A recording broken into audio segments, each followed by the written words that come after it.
I'm finally fucking back. Hey everybody, I'm finally fucking back. It took 93 fucking days.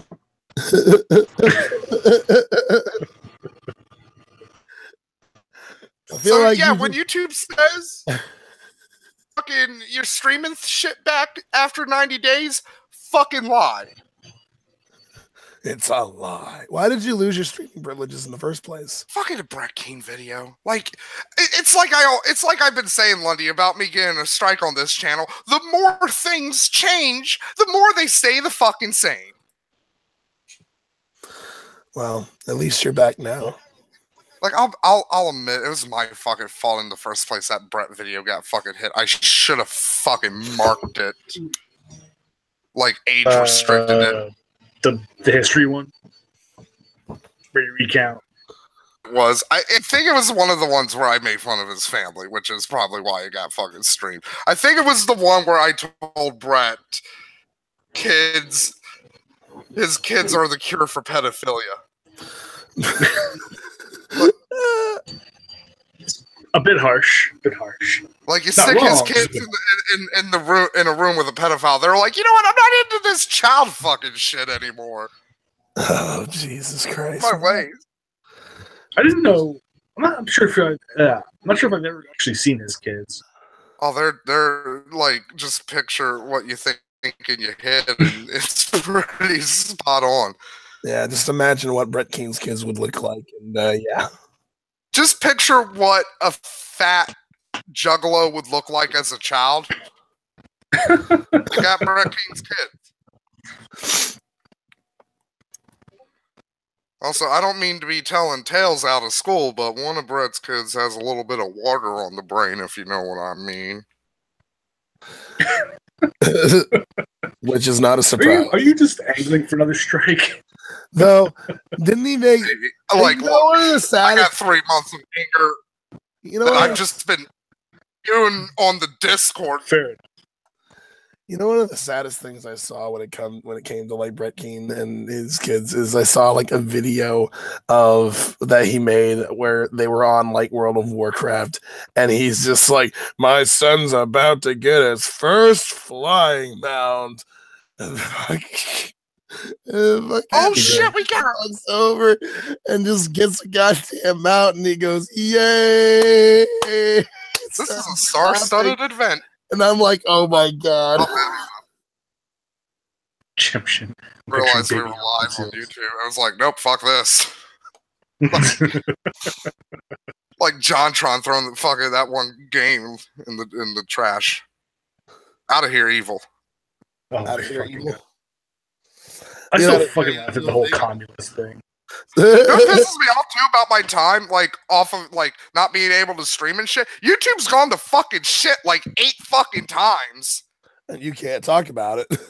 I mean, technically I could talk about it, but I'm too lazy to fucking make normal videos anymore. Like, doing the streams is just so much fucking easier. All I gotta literally do a stream is come up with a fucking title and think of tags.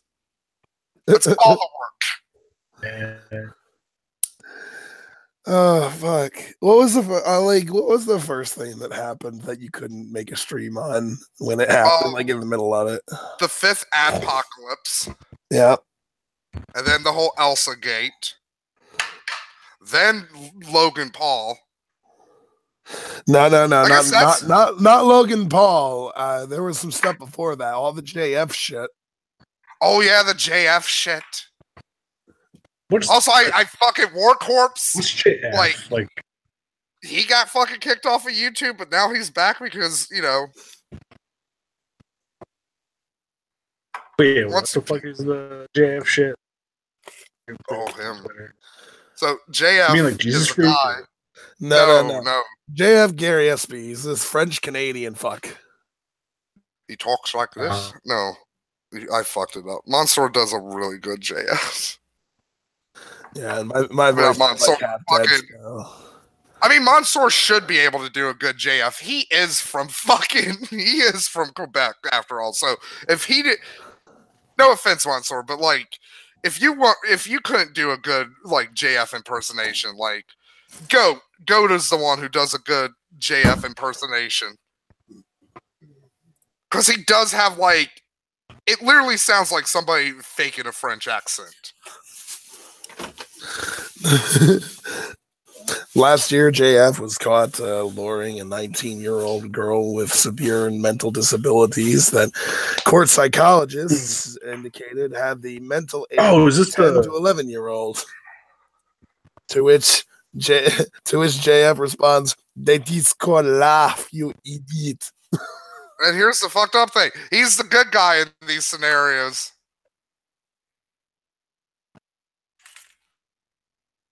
Crowd and tea, because, you know, the alt-right wasn't racist, you know, fuck it.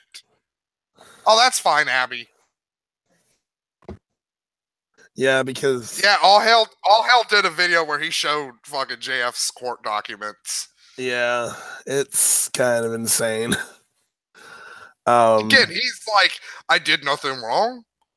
I was just trying to secure the future of the white race. Because that's why he's trying to have sex with this mentally challenged woman, is he wants to put a baby in her for the future of the white race, even though from the white supremacy eugenics angle, that don't make no fucking sense, because you're fucking... How do you not know about genetics? Fucking Gregor Mendel fucking figured this shit out, and all he had were fucking pea plants.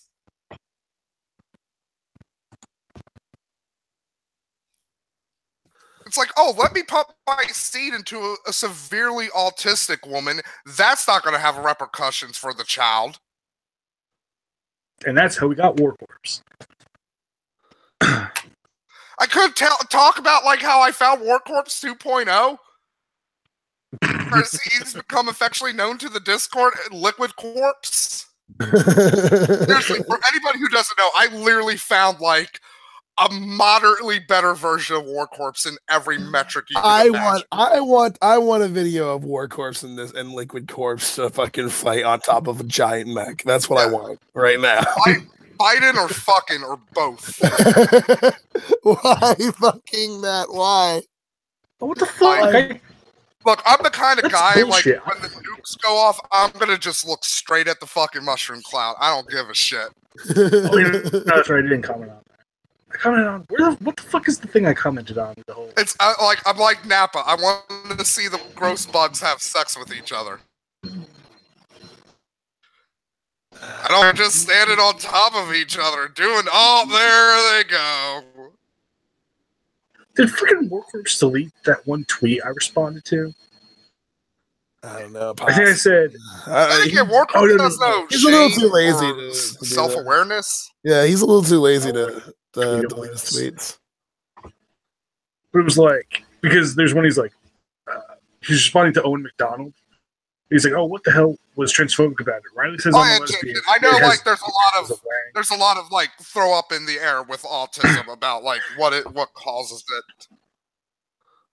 But yeah, like he threw like, oh, you know, being trans is a delusion. I'm like, being trans is a delusion, sunshine. You thinking you weren't? Yeah, and also Brendan Wolf has it.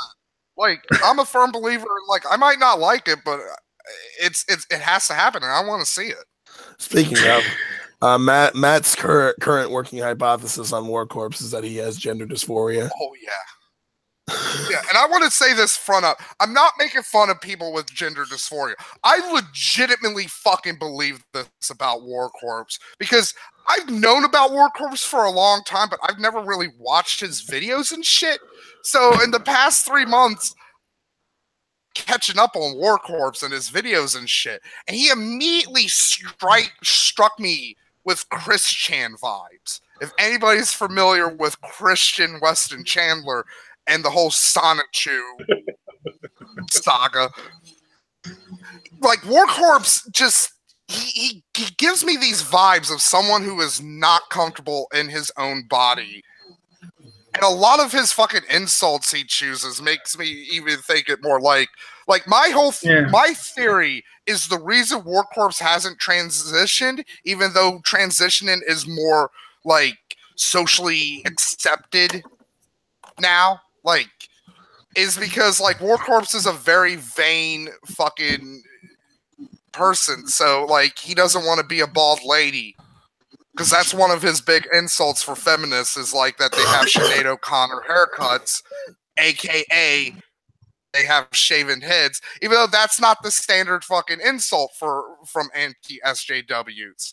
Like the standard insult is like lollipop hair or like Crayola hair, like because a lot of feminists dye their hair.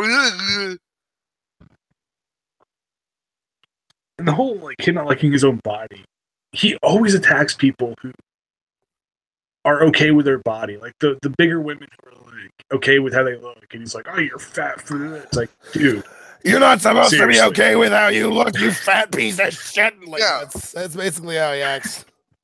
Yeah, so my theory with Workhorse is he is suffering from some level of body dysmorphia. Because I pointed this out to Goat when Goat was making fun of Workhorse.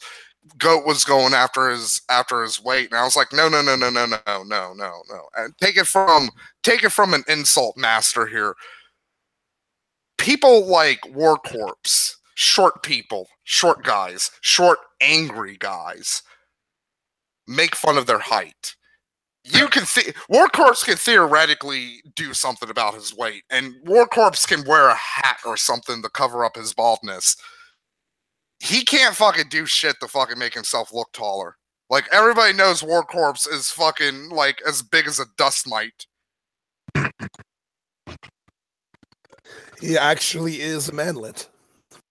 I fucking... Yeah, like, motherfucker gets picked on by fucking protomesiums.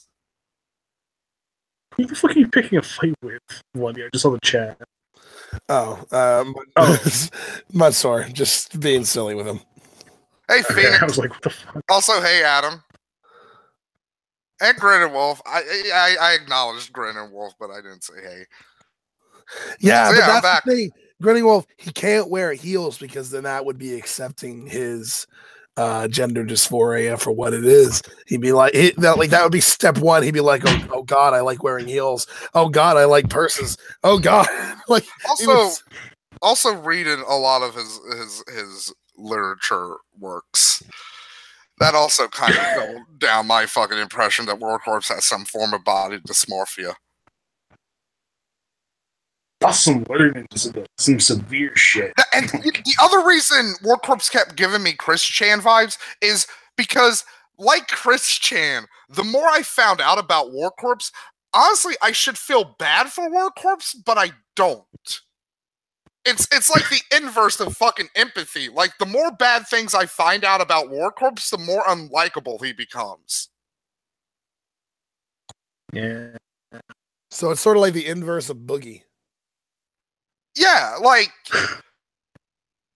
Boogie does some fucked up things from time to time, but it's kind of like, look, Boogie's had a hard life. Like, he's like the poster child for bad childhoods. Yeah, like, or me, for example. Yeah. Like, I get away with a lot of shit because people are like, look, Matt got, like, relentlessly beat by his fucking Klansman father. Like, Matt doesn't know things good. Matt had one of his pets murdered in front of him for... Yeah, it literally took me until Boku no Hero to understand people who love their fucking fathers.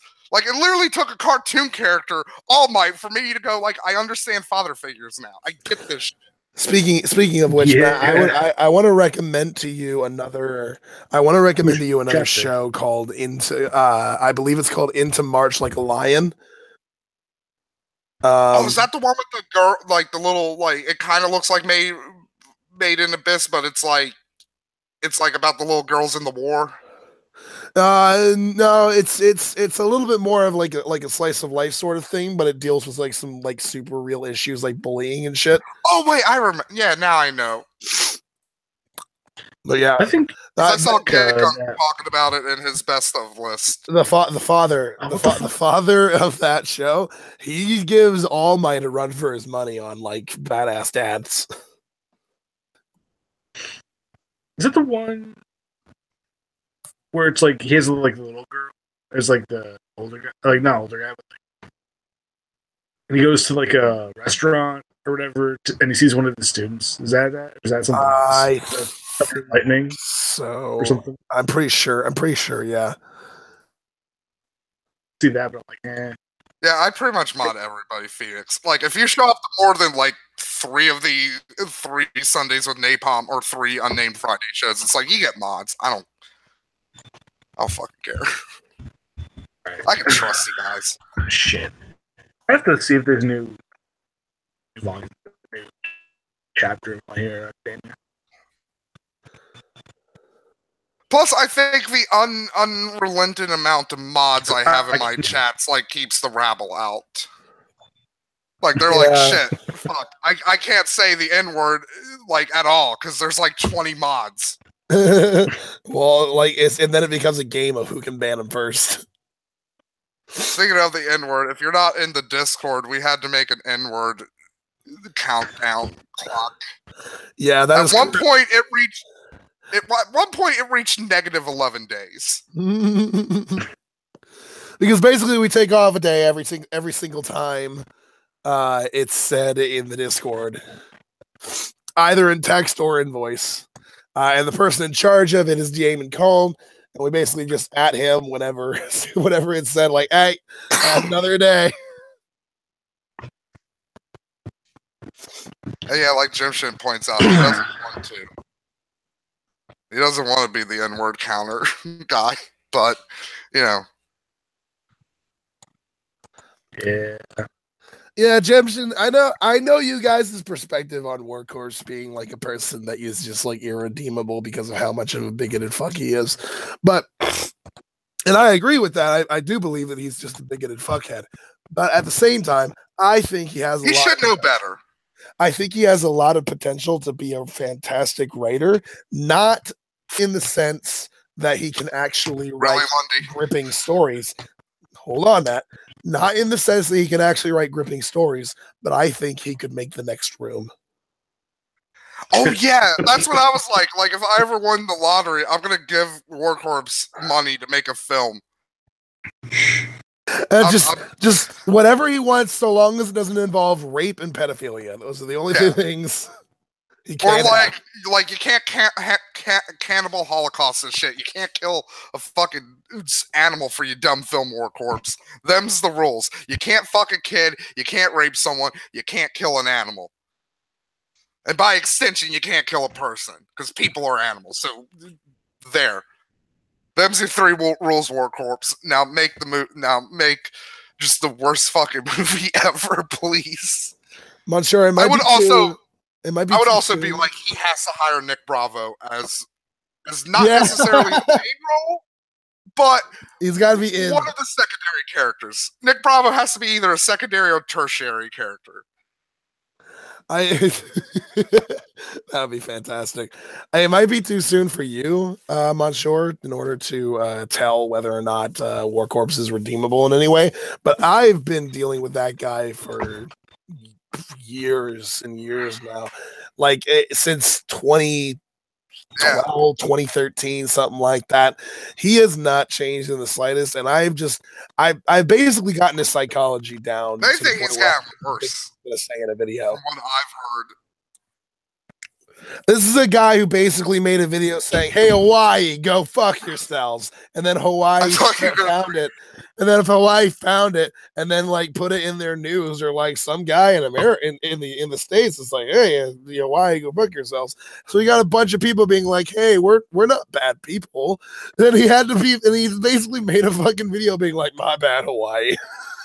I thought you were gonna bring up the fact that he's so like dumb and unobservant that he was like, "Yeah, I guess I'm a white nationalist because I'm white and I'm a nationalist." Yeah, that too. He's just so fucking ignorant about everything that so what I've noticed about Workhorse is that he basically just says the first thing that comes to his mind all the time. It's just nonstop stream of consciousness, which regularly leads him to contradict himself at least 3 times within the same sentence sometimes. He tacitly admitted that he date raped someone on Twitter. Wait, what? Did he? What? It was basically like, "Oh, I've had drunk sex before." You know, and it was like this whole weird exchange he had between it was him and Chad Sexington and someone else. And he's like, because someone's like, "That's basically date rape, right?" No, I don't believe he's actually had sex. But like the way he's described it Yeah, is like true. it was really weird. Like the way he talks about sex, it's kind of like It's kind of like your creepy uncle who's like never had a girlfriend and just goes, I keep getting older and they keep getting younger. Like, did he? I imagine Workhorse is like a chair sniffer. Yeah. Like, Yeah, he had like this, a woman gets it was up, weird. like leaves the room. He just smells the chair. But yeah, he mentioned like drunk sex, and he's like he got this like this girl was drunk and he had sex with her. This whole fucking weird thing. I'm not sure if the tweets exist anymore. Now that I think about And again, like, I'll be honest, Workhorse made me do some fucking like reflection on myself because I'm like, do I come off like this around people? Because like, am I just like Workhorse but on the right side? Okay, if you're this is what I didn't see. If you're old enough to drink, you're old enough to give consent for that. I mean that's not technically wrong. That's not technically wrong. Because, like you said, Lundy, Workhorse says the first thing that comes to his mind, and you've argued with me a lot, and you know me in an argument, I will literally just fucking out there. Matt doesn't like Matt's main driving force when it comes to a conversation about anything contentious is that he doesn't like losing. So he will just go off into like strange dimensions in order to remain consistent, but in such a way that is just fucking bizarre. Like if I were to have an argument with Matt about veganism, he'd be like, not only do I think it's okay to fucking factory farm meat, I think it's totally okay to fucking murder baby fucking chickens in front of actual human babies. Everybody knows. Everybody knows suffering is the greatest spice of all. Yeah. This sounds like something fucking like, I want the pig. I want the cow when it's being killed. I want it to have a video of its little calf being thrown into a veal crate. Just so its last visual moment on this planet is also I don't like factory farming this shit. I'm just gonna throw that one out there. That's another good point. Lamorne points out that Matt's thought process is kind of a 6 degrees away from marble critique. You know, like that 7 degrees to Kevin Bacon. Like, say anything. I'm just always trying to drive the conversation back to like just how good the Marvel movies are, or just how shit DC is.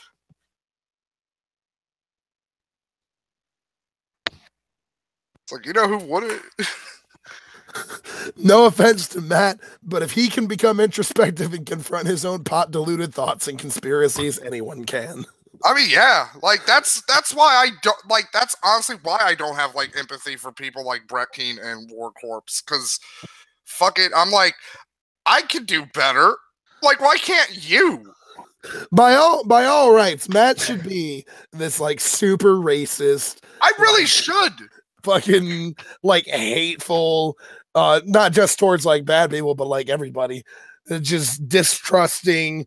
Fucking everybody can go fuck themselves sort of person. Like it's sitting on his porch, not wearing anything but underwear. After one of my many horrible fucking childhood stories I told him one time, he told me just point blank, he's like, you really should be a worse person than you are. I mean, it's not false. But yeah, like I can look in at myself and I can be like, you know what? I don't like this quality of my.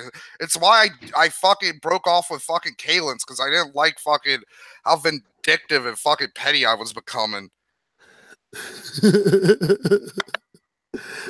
To the point where you would fuck with your other friends to an extent that right now you go, I kind of need to apologize for that. Like, I was a monster. Like, I'm not gonna lie.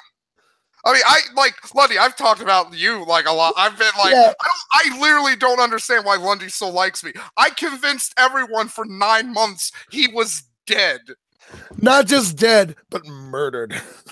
Yeah, progressively worse and worse shit. Like, oh, he died in a car accident. Oh, he died from like a fucking alcohol poisoning. Oh, he was murdered. He was flayed alive. They still haven't found his penis. Then there was that time that you and Callens tried to fucking well, you pressured me to go on a date with a woman that I found repulsive, and then she ended up jumping me. Yeah, technically we got you sexually And then you laughed about it. You were like, ha ha ha. Yeah. Lundy got raped. Yeah, I'm not gonna like look again. Like I got a lot of apologizing for like the time I spent in fucking hate club mode. Oh fuck. I'm basically over all that shit though. So, and I like Matt regardless of all that stuff because I know he's trying to be better, and I know he always tries to be better. I know it sounds cliche, but I kind of had an awakening.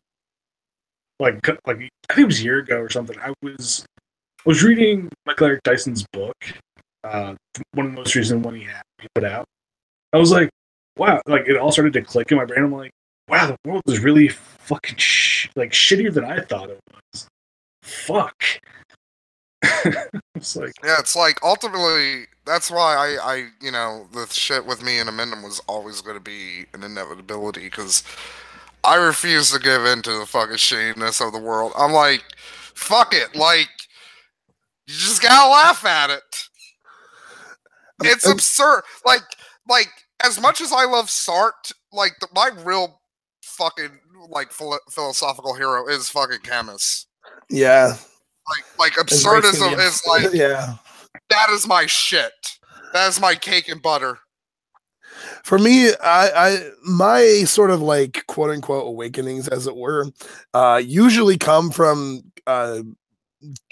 getting into either an argument or a confrontation with someone who is genuinely better informed about things than I am. It happens. It happens a little bit more often than I'm comfortable with, but essentially, I'll just end up finding someone who's just like, who just knows way more shit than I do, and then they're just like, "You don't know what you're talking about, do you?" And I'm like, "Fuck, I don't."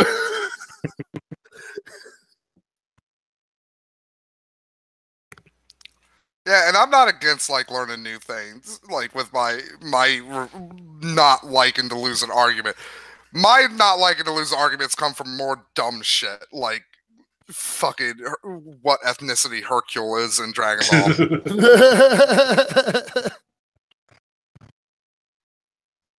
It's really weird that you don't see many black people in the DBZ universe, though. I mean, there was like there's been some black Colonel Black. There's not a lot, and they're generally and they're usually side characters. Like they're also kind of the only ones I can remember in like actual DBZ, if we're not going to count Popo anyway, are like there was like one dude in like a city that I saw once, and like a boxer dude in one of the tournaments who was black. That's all I remember. There's always like a black dude at the tournaments. Yeah, there's always like one black dude who's usually a boxer. Have you noticed that they're always a boxer when they're except for the guy I think during the Boo saga, he's just like a normal. Then again, I don't think like Toriyama gave a shit about a lot of the background characters at the tournament during the Boo saga. No. When Toriyama makes background characters, all he's doing is creating designs he thinks look kind of funny. That's all he's really thinking about. Yeah, true, Mighty Mask, and that's why we got King Ghidorah in the fucking original tournament arc in Dragon Ball. I really want to see I want to see an anime based on that one show about he's hunting like Klansmen. And it's weird, like a lot of black people love Dragon Ball, so yeah. You think if anybody were to do like an actual like serious like social justice analysis of Dragon Ball and Dragon Ball Z and shit, there would be a lot of problems. There would be a lot of things that would come up that would be very problematic. Master Roshi being a pedophile. Master Roshi being a pedophile, the representation of black characters in general, the fact that Super Saiyans are essentially an allegory for the air. Look, after the Tournament of Power arc, I'm not gonna stand for any shit talking to Master Roshi. I totally made me cry like a baby. He brought a tear to my eye too, Matt. I'm not gonna fucking lie. Master Roshi in the newest arc is fucking amazing. Bulma flashes him, he's just like, yes. Oh fuck. What the fuck do you think he's on the fucking island? That's the only place he can exist because of I was Megatron. listening to a podcast, let me tell you about, and they were doing an episode on the popularity of Dragon Ball, and like the one guy on the show, Alex, he was bringing up like, I think a big reason like Dragon Ball plays so well, and even more so than a lot of other anime, is like there's nothing just distinctly Japanese about it, really. Like there's Japanese gags and shit, but like if you like for example, you look at it like a city in Dragon Ball, like that doesn't look like a city anywhere. Like it's all like domes and cylinders. Yeah, it is kind of basically just its own world. I mean, yeah, there are some Asian themes, like Tien, for instance, was introduced. Him and Xiaozu were introduced wearing like Chinese garb, and fucking Xiaozu himself is basically based on the idea of like a Chinese There's also vampire. just as many like Western influences. Like they had a Frankenstein and a Dracula. Yeah, that's something that's really kind of the main thing, is that you can find Asian influences in the designs of some characters and the way in which some characters like carry themselves, but you can also find like heavily American influences or European influences among a lot of the characters as well, and it's just kind of like it's just its own world. Is the Red Ribbon Army supposed to? I don't know. Like a communist. I don't know. That's why like Roshi, one, he had the badass moment of the first Kamehameha at Ox King's Burning Mountain. That's always a fun moment. But also the whole Jackie Chun like arc, like that was a really great. Like honestly, that might be the most well done like arc in terms of story that Dragon Ball like Toriyama has ever really done. Nick pointed out something interesting. You can also say that Boku no Hero has that same sort of like non-one culture specific design about it. Yeah. Yeah, even though it takes place in Japan, it is heavily influenced by like Western perceptions of what superheroes are. To the point where the fucking spin-off comic for Outlaws was basically just made because the dude's like, I want to draw a dude who does a lot of Spider-Man poses. I really hope we get some of like the other, like, because again, I want to see like what other country, how other countries are handling. The only thing we know about really other countries is like the first person with a quirk showed up in China. Yeah, and that was basically just like a glowing baby. So it's like I would love to see what China, like, what did China do with their quirk people? Like, are there any like apartheid nations where quirkless people rule over people with quirks? But yeah, like there's gonna be a not Mega Man. I saw Mega Man in the chat. There's got to be like an Iron Man character somewhere. Yeah. Use like the heavy machine because the accent themselves. I mean, yeah, like, technically they have a Batman suit. You got the principal who's essentially like a fucking super genius. You got to imagine that there's other super geniuses in the world. It's not a quirk that's unique just to him. And you do have people like Knuckle Duster, who is basically Batman. A crazier parody version of Batman, but yeah. Which I think is the reason why he works so well, because he's so insane. I mean, he kind of. Knuckle Duster is probably my third favorite character in the entirety of the Boku no Hero universe. He's a quirkless hero in a world where, like, literally, like a common street thug has an advantage over him. Like literally, someone with a shitty fucking quirk has like an advantage over him, like on paper. So it's like I have to just be literally just made of fucking muscle and just anger. You know, the interesting thing about Aizawa is that he's essentially quirkless if he's fighting against somebody who's quirkless. Wait, who? Aizawa? Eraserhead. Oh, right. Yeah. He outside of erasing people's quirks, he doesn't have a quirk. So if there's no quirk to erase, then he's effectively quirkless. Or if they're like not even using their quirk for fighting. Yeah. I feel bad about that one guy. I felt bad about a lot of guys in Boku no Hero, especially after the recent last chapters. arc. Like, there's a lot of people who I'm like, oh man, yeah. We can't spoil it though. Lundy hasn't caught up yet. Yeah, Matt's not very happy with me because I decided to stop at chapter 150 and let it build up a bit so I can binge later. Like you stopped at like the worst time for me because it's like there's a really cool fight and there's a really cool fucking character turn with Endeavor that I'm like I didn't see that coming. I'm not gonna ask because then you'll spoil it. I'm not. I don't want to spoil it. Bakugo's a girl.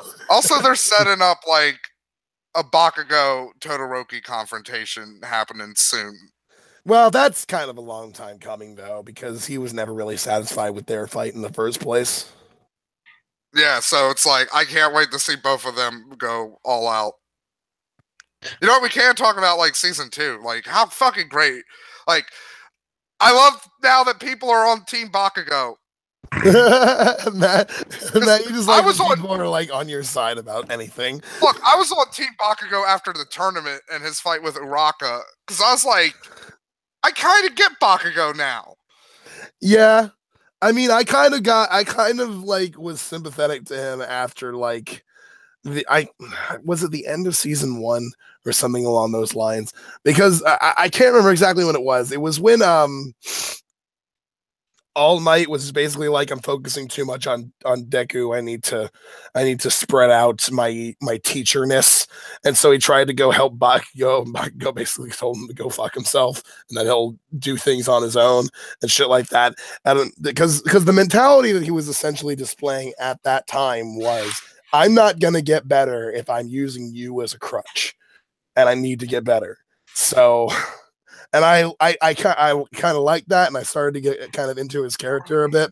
Like, because the thing that I always thought was interesting is that everybody else, Bakugo's assholery was acknowledged by everybody as soon as he went to the fucking academy. Like, everyone was basically like, yeah, he is a complete fucking douche. Outside of Red Riot, I guess.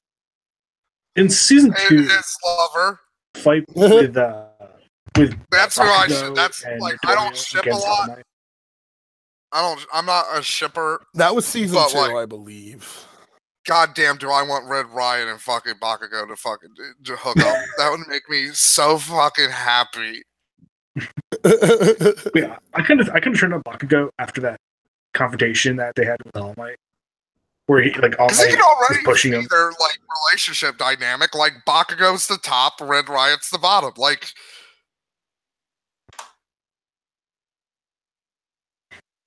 Good for the American stereotype. Yeah.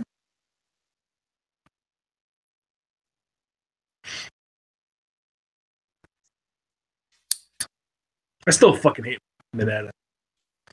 I'd say All Might's more of the metaphor for the American stereotype, because he is like basically quote unquote world police.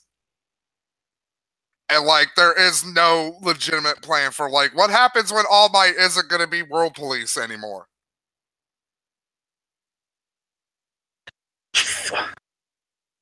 The only like, character nobody thought of that moment ever happening.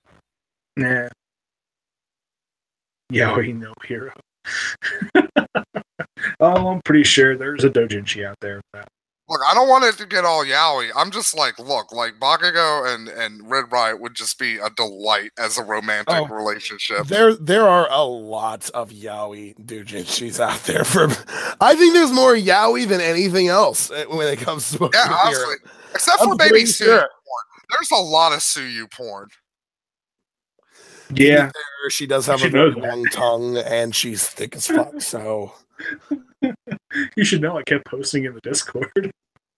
Yes, I was going to bring that up. I know because like all the porn in the disco has been Suyu porn, and the reason why there's been so much Suyu porn in the Discord is because people know it annoys Matt. Yeah, because like Suyu is best girl, but then like. Me and Lundy, like that was an argument me and Lundy had that I didn't want to lose, but then we came to a compromise where it's like, you know what, every girl is best girl, except for the invisible girl, like fuck her. Yeah, and it's not really because there's like it's her fault or anything. She just never She just doesn't have I a think that's part personality of that's her. been explored. I think though that's part of the joke with her though. There's a dojin where Midoriya is fucking Bakugo's mom, which is just funny as fuck. No, I actually know about that one. Like, and it's apparently Midoriya actually does have a quirk, and his quirk is that his dick is addictive. That's the premise behind those doujinshis. I that would I broke Matt.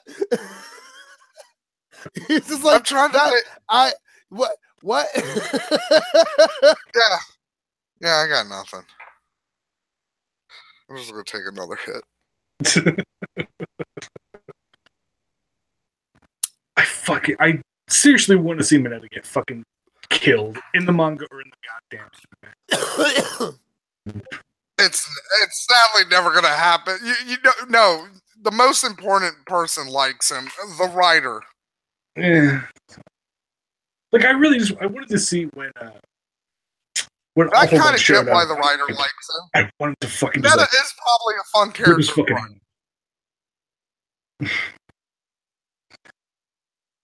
Just fucking. It's so weird because actually he's like the only character I really hate that's kind of perverted. Like even Roshi, I don't necessarily hate, but yeah, I'll go to bat for fucking Roshi any day. Again, like the last fucking tournament, and again, like I like a lot of people in the United States at least. I actually watched a Dragon Ball before Dragon Ball Z. Like my introduction was and the thing about Roshi is that we enjoy him as a character and we think he's great from the current arc, even though we're all pretty sure he raped Poir and Oolong. Let's be honest. Like, you gonna live in my house? You gonna change into a woman? And you gonna let me do things to you? No. You know who's also super like creepy? Lecherous character, Yu-Gi-Oh's grandpa. In the original manga, he is super creepy. Yeah, he's like leering after what's her face, Taya. Yeah, I like Yu-Gi-Oh. He's like trying to look up under her skirt all the fucking time. I like Yu-Gi-Oh. Of Yu-Gi-Oh. Yeah, Yu-Gi-Oh! Bridge version where he's just this fucking insane old man who can't remember anything anymore. Severe dementia. He's like washing a potato and he doesn't know why. It's like Yugi's like, oh no, Grandpa will be fine. I locked him in the basement. I filled up his food bowl. He's good. Fuck it. But yeah, You know, Yu-Gi-Oh! Bridge is one of those things I got into late, and I gotta be honest, like, it was a bit of a slog there. Yeah, it's sort of like DBZ abridged in the sense. It's sort of like DBZ abridged in the sense that, like, it didn't really find its humor until later. Yeah, although it did take a little longer than DBZ abridged, because I think it took for me up until like episode 40, where I was like, I'm getting into this shit. Yeah, because DBZ Abridged kind of like found its humor a lot sooner, and you know that might be because they had multiple people writing it. Yeah, so like they have more of a brain trust on that. Like Nappa definitely makes the earlier episodes of the Saiyan arc like still watchable, even though there's still like a lot of the weird reference humor. Yeah, if you watch the first episode of DBZ Abridged, you're like, what the fuck is this? Fucking cutaway shots, fucking forced sexual humor, fucking a random shot of Shyamalan going, what a twist. Like, fucking cringy as shit. Now, you know what abridged series has been good from the start, from episode 1? None Piece and fucking the other one. Code Geass. Code Geass, yeah. Yes. That shit was funny since the first episode. That motherfucker was so goddamn funny. Code Geass reminds me of like a D&D game. like that we would have, Lundy. Yeah, it kind of does. Fucking Lelouch is. I don't know which character would be yours and which one would be mine. Because Bundy's not. It would depend on like what classes we're going. Like if I wanted to play just like it would literally depend on who's going the rogue and who's going the fighter. I would probably end up going fighter because you usually end up going rogue. And so as a result, you would probably end up being yelling at me as to why I'm at a soup store shopping for clothes. I'm telling you to get down from the fucking like from the fucking roof while you're like, I'm Ezio, bitch. You're just like, I'll kick you in the shins again. No, I like my shins.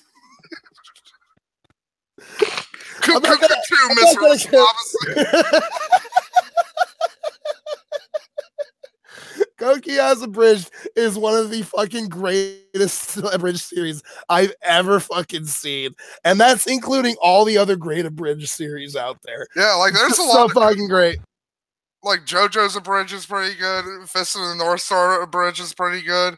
My Love Story is pretty good, especially if you're like me and you watch like the original Love Story as like your downtime anime. Oh god. I'm just imagining Matt's character being like, get down from there. No, you'll kick me in the shins again. You're goddamn right I will. Now get down here. I mean, technically, yeah. I mean, I guess Ghost Stories is kind of the... It's so hard to qualify Ghost Stories. I wish they fucking pulled a Ghost Stories with stupid Black Clover.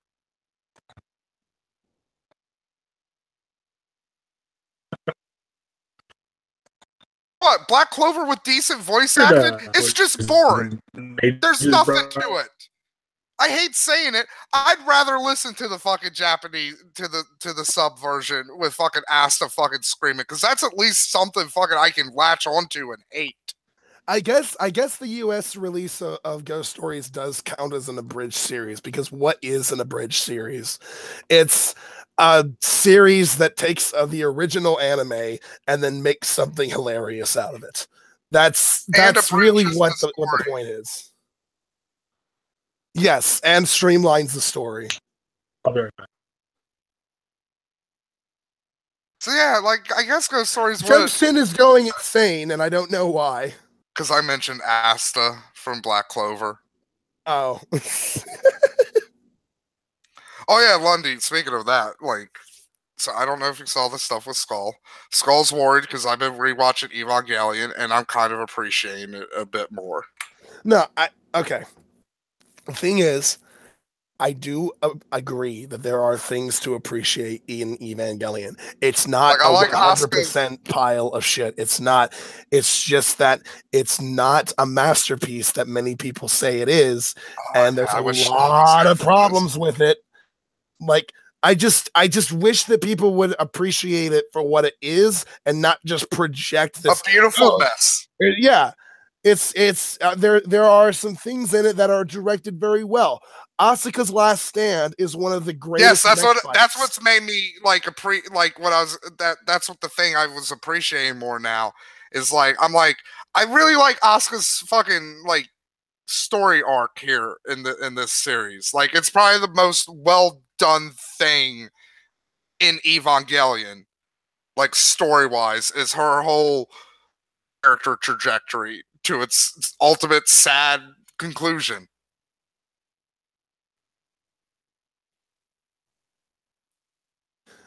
Nick is defining an abridged series as a series that is supposed to make the original series more related to a wider audience. I think that is using a little bit too vague a metric, because you could say the same thing about punch up and treatments, scripts, and stuff like that.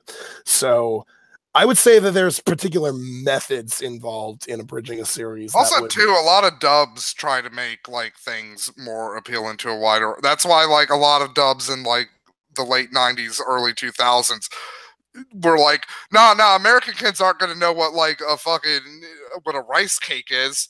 Fucking jelly donut. Yeah. And so I don't know. I tried to watch Evangelion like 4 or 5 times and I was burnt out due to disinterest within the first 10 episodes. Yeah, I get that. I do, because there's a lot to be frustrated with about the show. And I would say that you could do yourself a service by watching the whole thing, but don't. But I think if you come away saying that it's like in any way genius, I think that you came away with the wrong impression. I wasn't saying that. I want that known. Like, I wasn't like, oh, fucking Evangelion is fucking genius. I was like, no, I'm like appreciating fucking Asuka's fucking. I appreciate Asuka more. Asuka's the best character in the show, like She hands really down. is. It's not even Except for fucking close. like awful dad. Like maybe it's because I had a shitty father, but it's like I kind of like this dude because of how just over the top fucking awful he is. Like at a certain point, it just becomes hysterical. Like the shit he does to Shinji. Wait. Well, yeah, the opening is fucking incredible, but it's also very completely undeserved. Yeah, because the whole song for the opening is about how badass Shinji is, and he's not. Like, in any way. Yeah. Look, I get the idea behind Shinji, where they're just like, well, what would an actual normal teenage boy do if they were expected to have this fucking to be responsible for saving the world with a mech and blah blah blah. Okay, I get that, and I also get that Asuka is not supposed to be likable. I also get that Rei is supposed to be kind of dry. I get all of those things. Also, lolly bait. But you need, if you're going to do that and you're going to have Shinji fights, like if you're going to make him the main character, you got to make him actually want to do it. You got to make his character grow. You got to give him a reason to take responsibility, a reason to actually want to fight on behalf of the planet and stuff like that. I would say out of the 3 Eva pilots in the original, Shinji definitively has the least growth. As a character. He's basically the same person from beginning to end. Like, the only time he grows is in the fucking movie.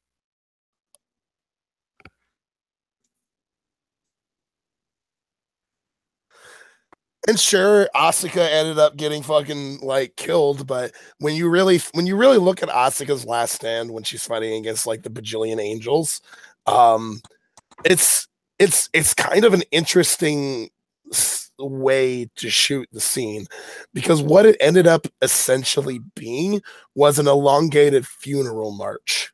Yeah. And I think that was intentional.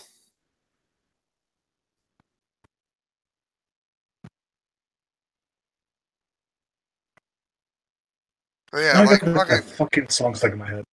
The only thing I've been watching Evangelion and Aeon Flux because in my D&D campaign, it's not going to be full on Gnosticism, but I'm adding a certain element of Gnosticism, like the dual nature of like the spiritual universe and the material universe. Like I'm kind of adding like something like that into my campaign. So I'm like, let me check like some like Gnostic, like some Gnostic things, some Gnostic medias to see how they did. And so I still think the best. Maybe it's because I watched Aeon Flux first, and Aeon Flux fucks it up way worse than Evangelion ever fucking did. I think the piece of media that explored Gnosticism as a theme the best was Xenogears. Yeah. And I don't even really think that there's an argument to be made as to any other doing it better, because it basically, I don't know, it used every single piece of Gnostic mythos to establish an actual consistent world with consistent rules. And it's just every single bit of it made sense. It also explored it in such a way that it educated you as to what Gnosticism was, so long as you understood that was the point.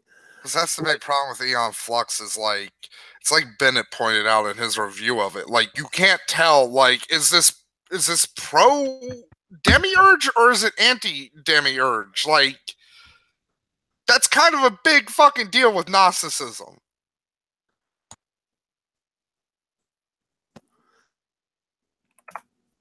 And it flip-flops fucking constantly. Then again, that might be the point with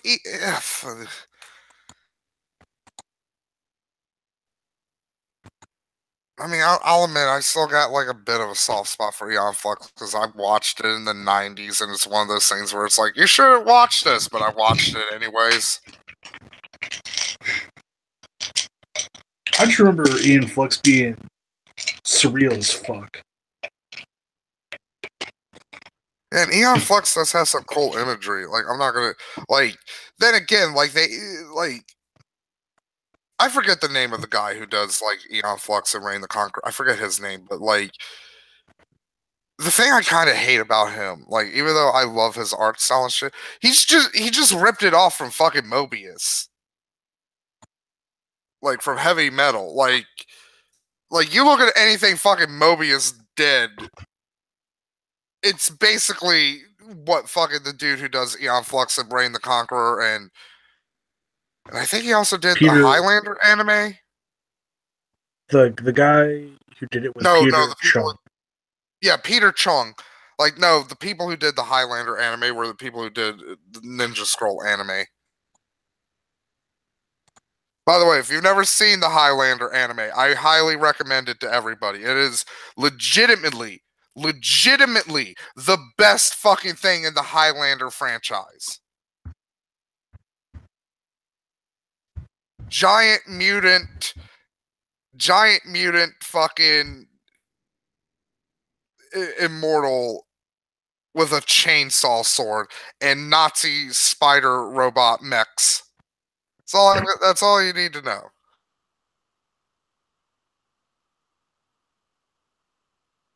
It's good shit.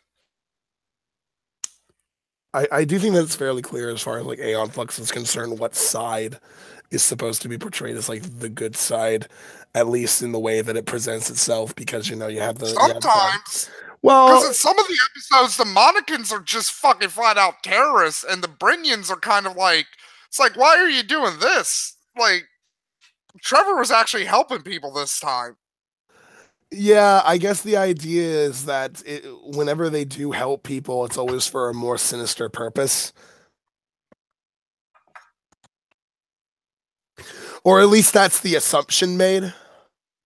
Yeah, or it's like, I think it's maybe more because like Trevor, like Monica's supposed to represent freedom and shit, and Brynja is more about like, I'm gonna fix you whether you want to or not. Yeah, it's but even then, like in the one episode with the fucking with the soul conscious robot thing that they put in people's belly buttons, that one it legitimately portrays Trevor as the good guy in that scenario. So it's like, I don't get, and it's like Sage brings up, like, I could understand if each of these are supposed to be basically their own iteration of this reality. Like, each episode is completely disconnected from all others, but they make references to other episodes.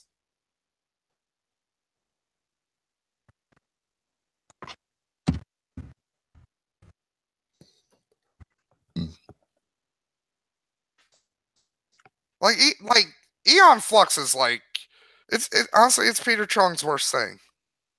Like, Reign the Conqueror is a lot better. And Reign the Conqueror is fucking weird. Like, Reign the Conqueror barely makes any sense, but at the same time, it's not trying to be, like, pretentious and deep. It's just more like, I just want to be weird for the sake of weird. Like, why does Alexander the Great have robots and fucking tanks? Fuck you. That's why. Archimedes or something. The Animatrix was definitely a lot better.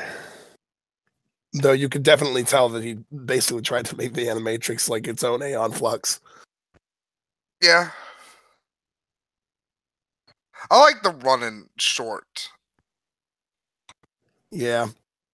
I think that's my favorite short from the Animatrix. My favorite is the sort of like recording of the robots gaining sentience. Oh, yeah, that's a good one too. I always liked that one because I was like, I don't think that's the whole story. Yeah, it does seem sort of propagandized, doesn't it? Because there are points where it's like, why would the humans just attack the robot delegates at the UN like that? Yeah, it does sort of portray humans as these sort of just like. There's a lot of shit I totally get the humans doing. Yeah, like it sort of portrays the humans as being this just totally like non-accepting, completely and totally irrational group that they're just like robots and they just kill them. Yeah, like it's kind of like the same problem I have ultimately with like the X-Men and the mutants as a concept, because like at some point humans are just gonna give up. And I'm pretty sure that point would have came when the robots like completely crashed the human economy by completely flooding it with goods and shit.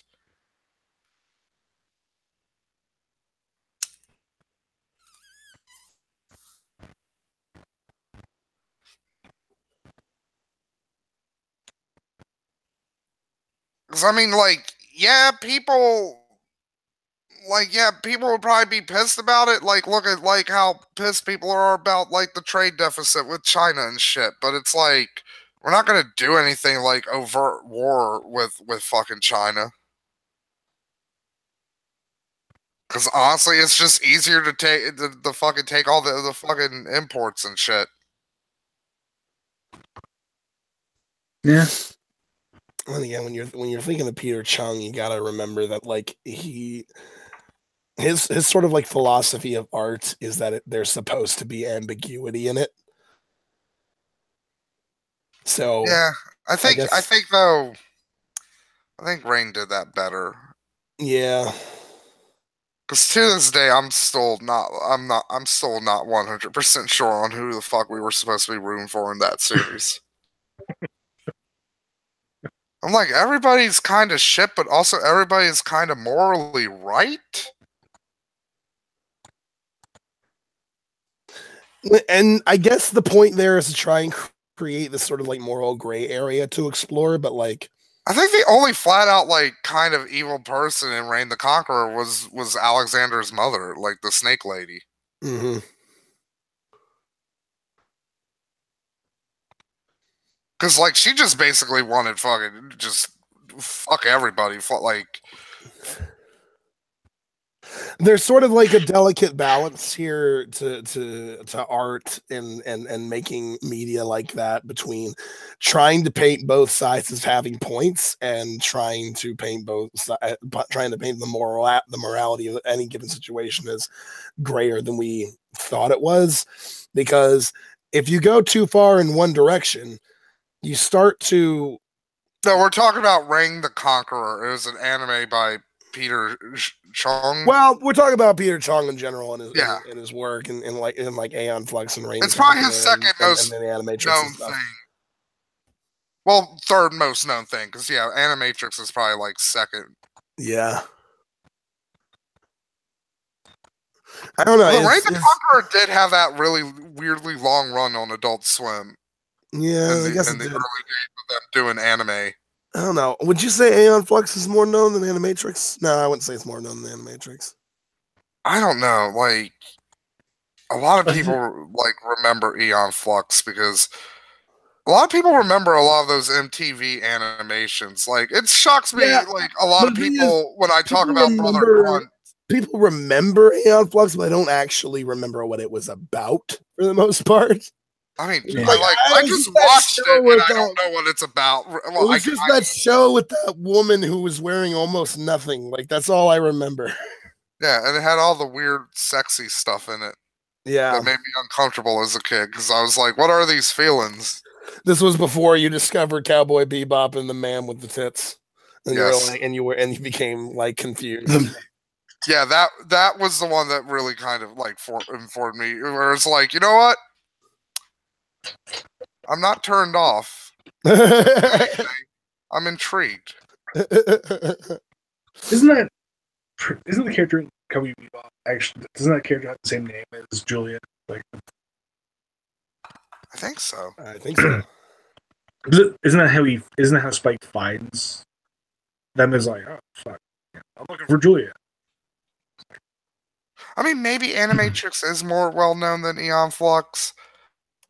I just know, like, Aeon Flux, like, you mentioned Aeon Flux to a lot of people. They're like, oh, yeah, I remember that. Yeah, but then sometimes they're thinking of like the 2005 movie. True. When I think of Aeon Flux, I think of that. I'm not sure what the fuck it was, but it was like the fly going on the chick's eye, and then like Yeah, that's the one thing I remember really from that. yeah, because Sure. that was kind of its Transition. yeah. Like, transition to commercial.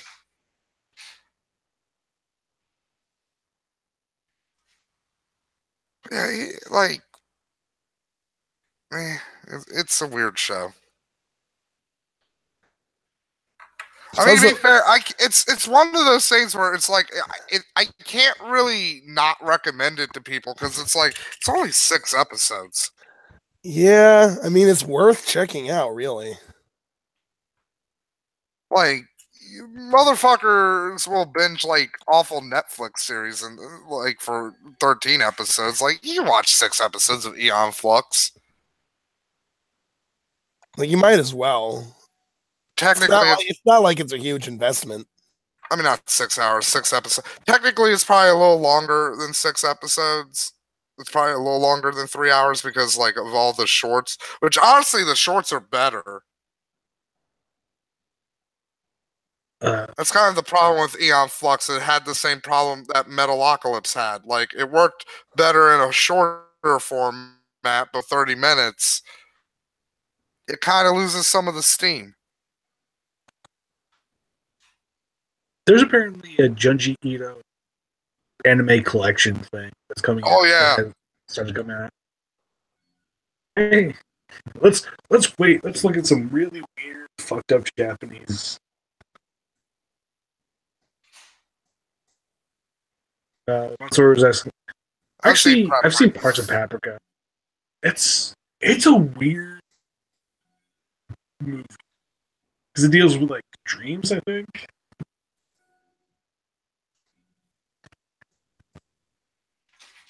I'm not saying Ito isn't good. I'm just saying Ito's fucking weird. Like, I'm wondering if it's gonna be one of those. Because I'll be honest, I'm kind of not down with the animation style they've chosen. I'm kind of wondering, like, is this gonna be a Berserk situation where, like Ito's 3D? Yeah, Ito's stuff doesn't translate well. Because I know this isn't the popular opinion with Berserk, but, like, honestly, I don't think the fucking original anime was all that fucking great either compared to the fucking manga. Like, I don't think, honestly, Berserk has had a good adaptation. And I don't think it fucking will, because I don't think they can visually fucking match, like, a lot of the stuff in the fucking manga. Like, if you've never looked at the Berserk manga, the level of fucking detailing is insane. I started watching Ajin. You want to pronounce that? It was on Netflix, and it's like the art style kind of same thing with the Blame adaptation they did. Just like the whole 3D anime-ish style just puts me off. And when I saw like the Berserk thing, I'm like, eh. I mean, there's a lot, like, Berserk kind of set a low bar for 3D anime now, so that's kind of good in one regard. Yeah. But, like, with Berserk, like, it's also one thing, too, like, it's been going on for, like, almost 30 years, so it's one of those things where, like, the storytelling is heavily dependent on the fact that it's in a manga. Like, I forget the name of the guy who does Berserk, but, like, he knows how to tell a story through like a manga, and, like, he knows how to lay out fucking panels and, like, how to create the sensation of, like, of like this is a thing that's actually happening just through fucking like 9 panels on a fucking page. Yeah. It's kind of like the dude who does JoJo is also really good at doing that. Like you read a JoJo manga, it there's like a certain flow to a good like manga or comic book. Yeah. Now the guy who makes Berserk, isn't he like a strangely well adjusted person? Yeah, Yeah, he's just like a normal dude. like You gotta be something. watch out for the normal people. Yeah, he's like He's not a weird otaku or anything. He's just like I'm really interested. I was really interested in like European history and mythology. Yeah. Apparently, his name is Kentaro. He does kind of look like the most unassuming Japanese man. He really does. He just wears like normal clothes, and he just he shops like everybody else. And he's just, it's not like Akira Toriyama where like you could pick Akira Toriyama out of like. Then again, Akira Toriyama's always wearing like those dumb giant Andy Rooney glasses and the fucking like Hawaiian shirts. I just love the idea of like a normal dude who's just fucking like there's nothing that he's just completely unassuming.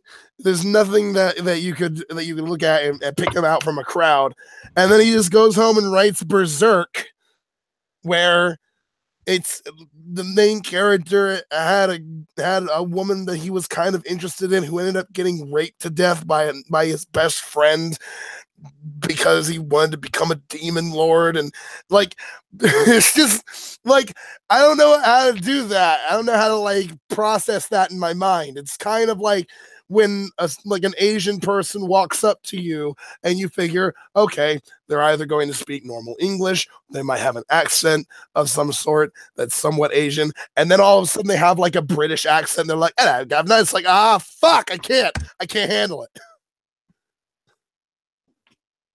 Fucking the guy who does JoJo's Bizarre Adventure is also kind of unassuming. He's just a guy in a bow tie, basically. He's got poofy hair. I'll say that. Meanwhile, you got fucking He looks pretty. Kojima, who wears like fucking leathers and shit, and he's like, "I'm a badass." Kojima's. He's not. I don't think Hideo Kojima himself thinks he's fucking normal. Hideo Kojima Joe. What the fuck is Joe? Oh fuck. You know what I love about Kojima is that he wants to make a movie, but he was never given the opportunity, but he's just doing it anyway. Like, I don't know what it is about Kojima that just makes me laugh. I don't know if I've told you this, Lundy, but you know what I would love to happen is if they make a Metal Gear movie and they're like, Hideo Kojima is the director. And he gets to do whatever he wants. Yeah. Oh god, that would be so insane. Which is funny because when you actually look at the Metal Gear series and you like look at the games as if they're movies, they're pretty shitty movies. There's John Cena fleshlights. Where did that come from? Why is that a thought that just occurred? I don't know, and the weird thing is there's one that's a pussy, and it's like I don't think John Cena has a pussy. I don't think he's like Buck is Angel. Is it like John Cena's face on the side of it, just looking at you like, get it, bro? Oh my god! What if you can't see me? What if no, you can't see? What if that was like the ultimate reveal of John Cena? Like, I have a vagina. I'm actually a trans woman. What if you like stick your eye in the vagina fleshlight for John Cena and it's just like his face just kind of like looking at you, just like, are you sure about that? It's it'd be funny if you look into it and you just. It was in the Coughlin Discord. I'm gonna put it in my Discord because we have awful rooms for this kind of stuff. I was trying to all. I mean, I get the mouth fleshlight for the John Cena, and there's a John Cena dildo. Like those, also the John Cena dildo. Just it looks like it was made out of silly putty. Like it literally. He did fuck a porn star for a bit. So as far as I remember, he did. Like the more I look at this, the more I'm confused by it.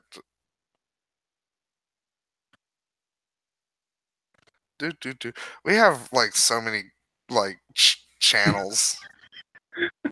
Oh, if you saw that Beaner Logic one, that was created by me because Goat couldn't. He couldn't create rooms, so I'm like, I'll do it. So there you go. There's. I put it in the not safe for work room. I'm obviously not going to share it on YouTube, but if you're in my Discord, I didn't post a link to the Discord in this. I'll do that after the show. I swear to God, there is something inside that fucking like vagina one. No, seriously, it's just John Cena doing the baby inside. Norman Reed is doing a thumbs up. That's what's inside. That's an asshole, Matt. I don't think that's an asshole. I'm pretty sure that's supposed to be the clit under it. I think that's supposed to be an asshole. I'm pretty sure that's an asshole. Maybe. I just thought it was a really poofy vagina. No, I'm pretty sure that's an asshole. Now, how many vaginas have you seen? Yeah, actually. Well, to be fair, the vaginas I've seen were real. Real? They were real what, Matt? I mean, let's be honest here, Lundy. How many dicks have you seen that look like that? I mean, you can still tell that it's a dick, though, or it's supposed to be. I gotta agree with Lundy. That looks like an asshole. And I love how it's like, how the fuck do they not get? Like? I love how the very next comment is Ragabash being like, Matt, that's an asshole. To be fair, when I looked at it in the Coughlin thing, I just looked at the small picture. That is a mouth, dick, and asshole set. That's for John Cena. That's what that is. Like, WWE cease and desist the fucking too sweet shit, but they're not cease and desisting that shit.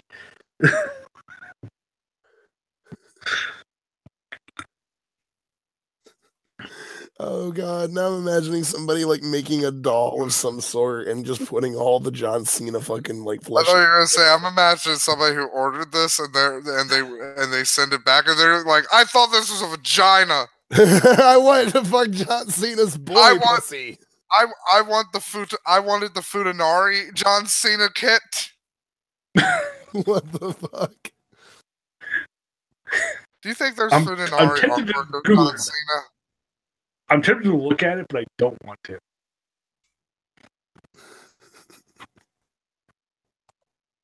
Oh fuck! Like you know, Gritted Wolf has a good point. Like they'll keep fucking China out of the Hall of fucking Fame, but like nobody made a fucking China asshole you could fuck. Didn't they? It's so weird. They had Sunny. I'm sure I could probably find one if I wanted. If I looked. Probably. Have you seen the Sunny porn? It is the most depressing fucking thing ever. I don't think he got molds done, Jim, because like those lips, those don't look like John Cena's lips. They are some DSLs. Well, you need DSLs if you got to make a fleshlight for somebody's mouth. I'll be honest. I'm pretty sure these are just like generic, like mouth, asshole, and dick. Yeah, Matt, I think you're reversing what Futanari means, by the way. Isn't Futanari when you have like a dick and a pussy? No, just a dick. I thought Futanari was specifically when you have like a dick and a pussy. No, it's just a lady with a dick. Oh. I love educating Matt. I love it because I'm always teaching Matt new things about shit that doesn't fucking matter to anybody's lives. And he's just like, oh. There's John Cena roll 34. see. There's John Cena fucking Shaggy. There's going to be a lot of John Cena So it Scooby looks Doo very- porn because of the Scooby Doo WWE movies. Okay, seriously. Okay, so there's John Cena fucking presumably Randy Orton, I think is what is supposed to be. In Lecture Time. Fuck, what's that style? What the fuck's it called? Shit. Fuck, what the fuck is it? Gravity Falls-ish, kind of. It looks like that. What, the same animation as Gravity Falls? So what's it called when like a woman has like the vagina growing out of the dick in anime?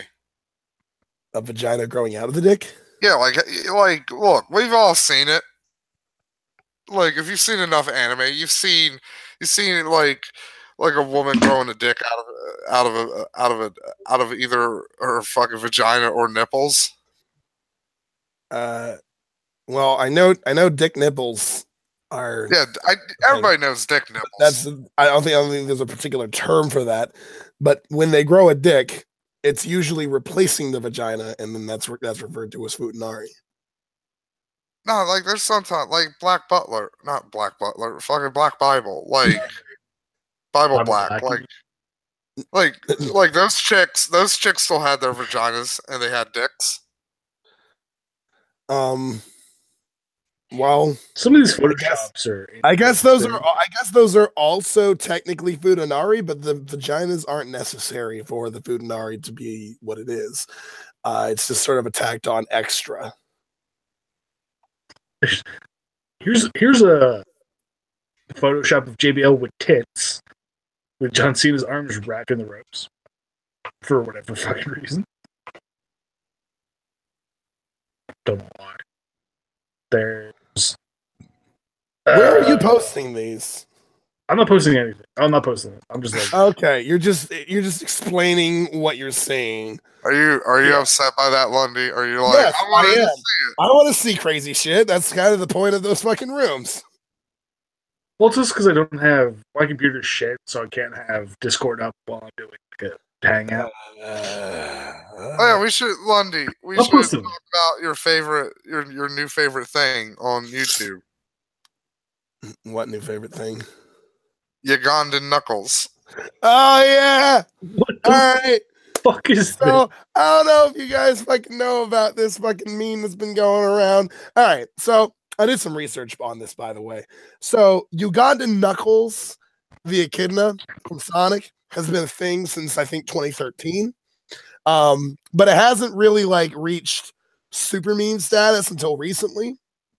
Because they ripped off like they didn't rip off, but like they took the frame rate or like Knuckles sings version of Knuckles, and because legitimately look up frame rate rater Knuckles sings, like it's just I just want to hug that fucking version of Knuckles. It's just this derpy looking little Knuckles the echidna, and he's like tiny and fat, and his like arms are like just kind of sticking out of his body, not really moving, but he's like kind of like bouncing up and down on his knees. I want Sega to make official artwork of that, like not official artwork. I want them to make like official products. Like I want a fucking derpy Knuckles sings plushie, the hug.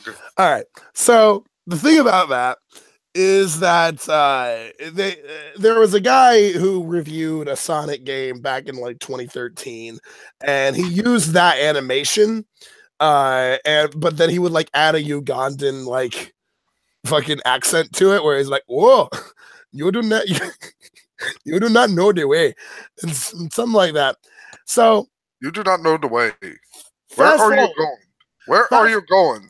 Fast forward to modern times, VR chat is now a thing, and what people have been doing in VR chat is that they've been making those little derpy Knuckles the echidnas as avatars, and they've been running around as this giant group, all pretending to be Ugandan warriors, where they click at people going, and it's so great because it's when there's like 40 of them. Yeah, it is insane sounding. they've got like a whole lore behind them. They've got You're not the queen. you are not the queen. Where is the queen? Where They've are got you a going? captain.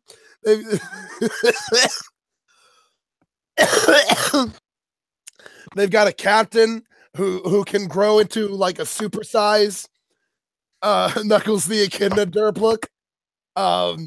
And they just chase people around, just trolling the fuck out of them. Just being like, you do not know the way. Do you know the way? The way of the devil. And it's the funny thing about it is I can't tell if it's fucking racist or not. Like it's just because I'll be honest, I think I told accent. you it transcends like race. It's like ironic racism actually pulled off correctly for once. Yeah, it kind of is. It's they have like a whole fucking mythology behind it where all of them worship the devil and the devil has taken their souls and taken them to hell so that they will never freeze. What did I come into? We're explaining Ugandan Knuckles tribe. Yeah. Oh. Also, hey, good to see your live go. We were speculating for a while on the Discord that where you ran off to. Yeah, we were like, was the slaughterhouse that he works at now like actually a front for like some Texas Chainsaw shit, and he's on like the meat hook? It's always a front. Wherever we work is always a front to that. You always work at weird places. Like Lundy, you worked for like 4 hours a month at GameStop. Like what? That makes no sense. It had to be something with the Armenian Mafia. As someone who actually worked at a GameStop. Yeah, the hours are kind of that fucked up. Yeah, I'm sorry. It's like a normal thing where people are just like, yeah, we can only give you like 4 hours a month. With all we maybe have you ever considered this? Maybe all GameStops are fucking fronts for the Armenian Mafia. Maybe that's why GameStop's so shitty to shop at. Have you considered still stay open? Have you considered that the slaughterhouse is actually a front for GameStop? Yeah, we sell games to chickens. It's good. It's frontception. Everything's a front for other fronts. And then that's actually a front for the Armenian Mafia, and they're actually selling the drugs. What is it with you and the Armenian Mafia, Matt? Jesus, because it's a fun. No, well, Lundy, you'll remember this. Another gay atheist. Yeah, Aga. So that's always a good starting point. Aga. Another gay atheist was quite fond of very elaborate tall tales, and one time he came into a Skype call and he was like, well, I'm in trouble with the Armenian Mafia. As you do, as you are sometimes.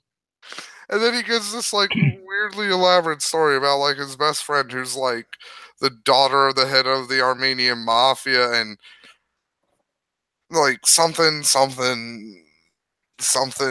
Just long story short, fucking Armenian Mafia is funny to me because of that. Because of another gay essentially. Oh, by the way, I know you haven't like kept in touch with Aga at all, but Aga has become Sophia Connell and is now a transgender woman. Yes, that was actually like that was one time like a certain like Rob. Like, I'm not going to dance around. Like, Rob, when he started smoking marijuana, he would buzzkill me all the time because he didn't understand the concept of a buzzkill. And one time we were in a call, and me and Rob were both getting high, and Aga comes in, and he's in there for like 5 minutes, and this is like months and like of like the Armenian Mafia stories and shit like it. So we're kind of all tired of Aga's shit at this point.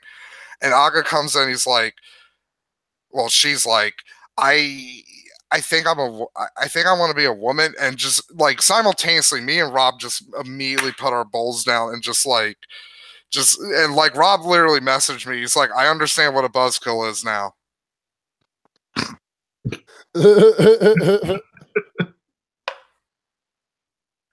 But back to I'm never going to do that again. Because for people who don't smoke pot or do other drugs, there is a concept with pot called the buzzkill, where literally, like, because pot is very dependent on like the area. That's why there's a lot of like weird rituals with like pot and stuff. That's why a lot of stoners like lighting incense or candles or other shit when they're smoking. Because like if something bad happens, it can really fucking harsh your mellow. And then the cruelest fate, you can't get high. You have to wait until the THC wears off to get high again. So you have THC in your system, but you can't experience the THC in your system because you had this shock to your system. You cannot get high in the frozen time. Yeah, I was never buzzkilled before is kind of the thing. And so whenever I knew Matt was like getting high for the longest time, I would like intentionally try to like buzzkill him with like videos of Kuros 1 and shit. And it wasn't until Skep like sat me down and was like, listen, you need to not do that. And I'm like, why? It's funny. He's like, no, it's not. It's ruining Matt's life is what you're doing. I'm like, what? He's like, you don't understand. He's doing it because it's the one thing it's one of the few things that brings him happiness in this world. And you are taking that from him. I'm like, well, shit. I just thought it was like fucking around. And that's when we found out Lundy's a sociopath. Yeah. I'm gonna be fair. Like, I'm also kind of a sociopath if you watch Very Public Spanking enough. True. To be fair, you guys are friends with Skull, so yeah, that too. I mean, I'm friends with Skull. That piece of shit. I listened to a Very Public Spanking. Oh yeah, Pro Jared's doing Doki Doki Literature Club now. Oh really? He's a little late to the party, isn't he? And like a cock, he picked fucking Sayori. So Matt, Pat, Pro Jared, saying like the worst team. They'd probably be fucking Nazi sympathizers during World War II. Fucking hey, I chose. I will not have this slander of the best girl in this fucking thing. No, you. I'm best boy Natsuki. God damn it. Look, you laugh at that, but me and Lundy are like in dead set agreement that like if Natsuki is a trap, that's the most interesting thing about her. I know. I remember all the fucking memes on the Discord, and it's just flooding back to me right now. I was watching. My favorite one was the screen cap of the Doki Doki Literature Discord. And it's like, let's talk about best boy. It's like who likes Pro Tag? And it's like, I'm not talking about Pro Tag. And then it's just like everybody typing. Oh god!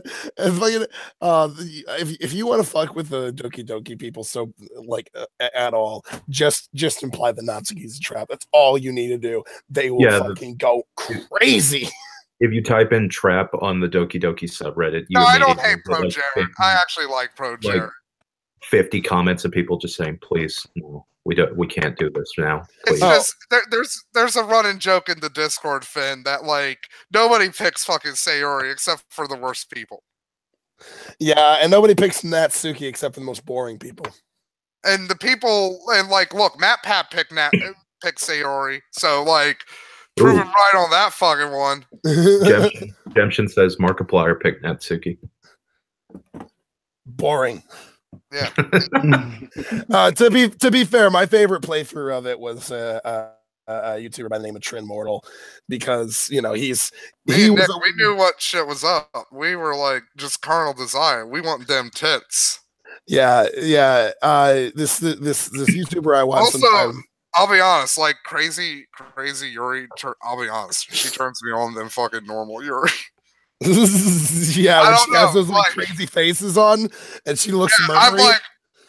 I'm like, there's something, I don't know what it is, but there's a certain part of me when like I see a girl just all wide eyed and she's smiling and you can see all of her teeth. It just puts my heart aflutter. Oh, I thought you were talking about the fucking dead face picture that you get. Oh. Never mind. No, when she's going crazy and looking at you with those crazy eyes, that's what Matt likes. The one where it's the fucking dead stare. Like it's the what is it, the photorealistic shit. Googly eyes. Yeah, the googly eyes. That fucking. I watched like a video. Someone made like a song about it. I think his name is Mando Pony, and he made like a song for the game. I think I posted in the Discord, and he keeps fucking cutting to those pictures, and it just scares the shit out of me for some reason. I don't know what it is. It's just every time, like I couldn't look at the video while it was playing. I don't know what. There's something really weird about it. My favorite playthrough. Yuri's basically Zoe Deschanel. My favorite playthrough of it was by a guy named Trin Immortal, and the reason why is because Trin Immortal is a weeb like holy fuck, like insane levels of weebiness coming from Trin, and so and he went into it completely blind, which is the best way to play it. It really is, because you get egg on your fucking face. I should know. Just go watch mine and Nick's playthrough on Nick's channel. And the thing about him is that he booted it up because people were telling him, like, you got to play it, and he's like, all right, I don't mind playing a visual novel, and so he picks it up and he starts running it, and he's so fucking innocent in the beginning. Like, he just assumes that it's just going to be like any other visual novel. Now, there's the warning when you play it, when you boot it up, where it's just like, it's like a little trigger warning for like people who have like depression and shit like that. And so he's like, well, maybe this will cover some serious issues. And then, like, just as it keeps going, he makes a big deal out of the smallest things in the game, like who's he going to spend his weekend with and shit like that. He's like, I just want everybody to be happy. And then fucking the Sayori suicide happens, and he's like, what the fuck? and he's just like, what is this game? Like, it's just delicious Schadenfreude, because he goes from being like, this is just another visual novel game where I get to pick best girl, to what the actual fuck am I playing on this genuine level that's just so fun to watch. And I definitely recommend everybody watch it too, because he cuts it up and he edits it together pretty well. And it's like a 5-part thing. And I think he edited it down to like a 2-hour playthrough altogether. What's the name of his channel again? Trin Immortal. Hold on. Let me type in the chat here. Trin okay, I found it. Immortal. That guy. Oh, wow, he's got 200,000 subs. Yeah, he got most of his subs doing League of Legends videos, but he's been trying to move away from that lately. Is League dying? Click on this article from IGN. I like his titles. Is League dying? I don't hear people talking about it as much. This game is cute. Oh no. It's the best playthrough I've seen, like, hands down. Nobody else's playthrough even comes close to how amazing it is, because he just embraces all of the emotions that he feels while he's playing. Like, you see a lot of other people playing and they try to like remain somewhat stoic about things, like something creepy happens or they read a creepy line, they're like, huh, all right, I guess we'll move on from there. But like, not Trent. He's like, what the fuck are you talking about? Someone's watching you through a hole in the wall. What is going on in your house? I really I don't know what it was. I always wanted to see the Super Best Friends play it at some point, but now I feel like it's already. I feel like it's been spoiled for them at some point. Yeah, it probably has. And because like everyone's done it at this point, it's become like a very saturated market of people playing Doki Doki. Yeah, I kept saying it took a while. I figured the first one to jump on it was Markiplier, and then I remembered, oh yeah, he's on the tour right now, so probably can't get to his computer because he's doing a live show. And then like he came back and went on it to make a video on it. I think he's doing like a full thing. I can't remember. Oh yeah, Lundy, guess what? There's Doki Doki Literature Club ASMR videos. Yeah.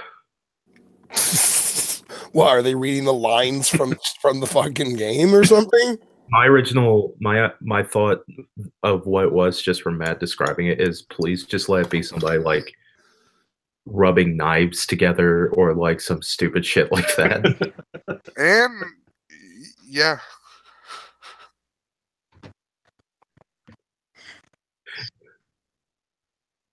just something like a mouse clicking or something. Or just like knives. because Sundari and Yandere ASMR videos are quite popular. Oh, who the fuck said it for Sayori? It should just be the sound of a rope swinging like a. I think that might have been me or Skull. I can't remember.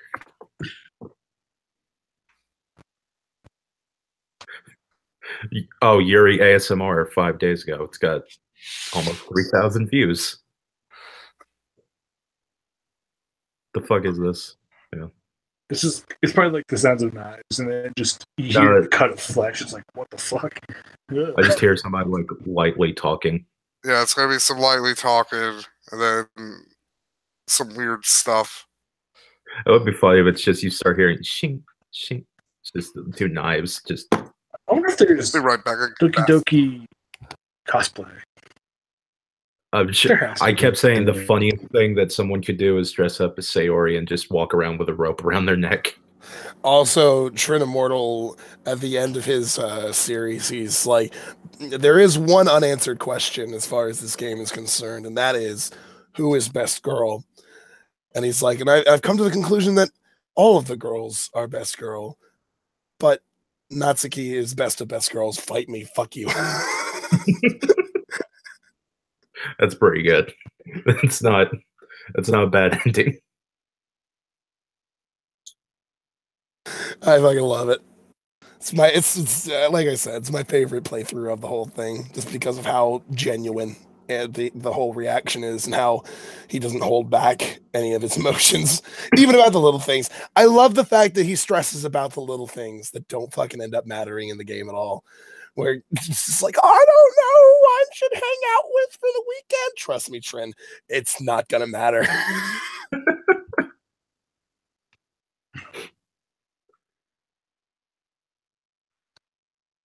Oh, that's cool. He figured out how to do the thing where you make the letters look all like fucked up.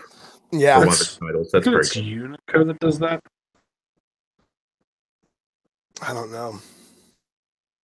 So one thumbnail, it's just him drinking water. Yeah, that's his stress relief, is just like chugging water. And I almost went full White Album too. Oh, he's playing the fucking decision I have ever had to make. He's playing the sad piano music.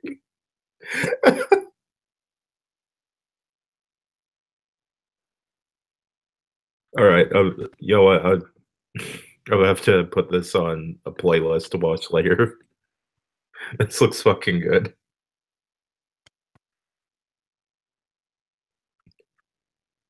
But yeah, I didn't know that you guys were like theorizing that I've been gone, which I can understand. I've been busy for the past week. Have you been engaging in some illegal activity? I've been committing chicken murder. So, Yeah. well, actually, no.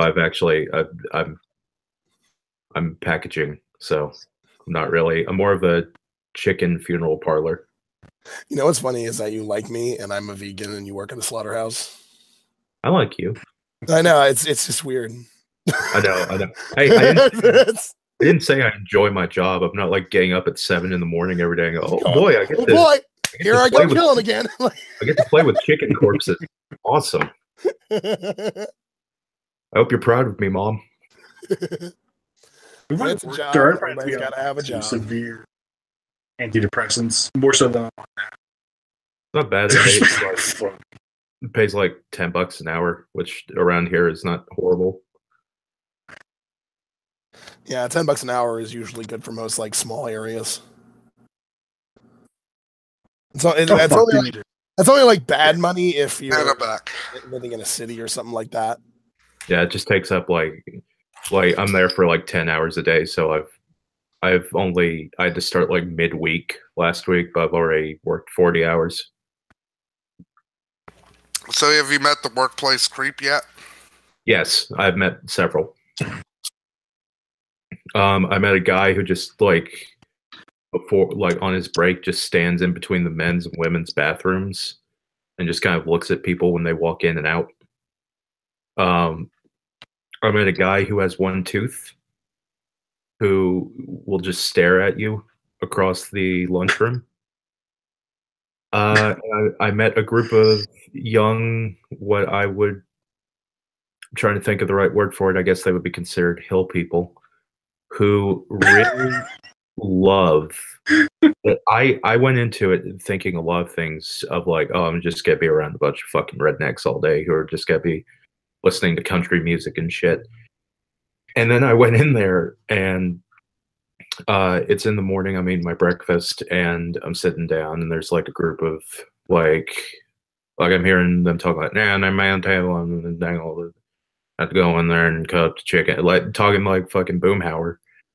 And they're listening to they're listening to Nightcore remixes on a fucking phone. I kind of realized like, oh, I'm a little bit judgmental here.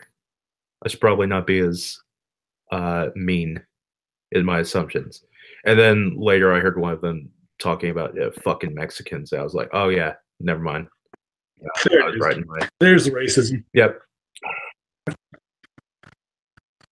It's weird. We're in there for I'm in there for like 10 hours every day, and I'm just kind of standing in one spot for like 4 or 5 hours at a time, and I'm just flipping chicken on a conveyor belt. Like that's like 65% of my job. I pictured what you were doing more like what Bart Simpson did when the Simpsons went to Japan.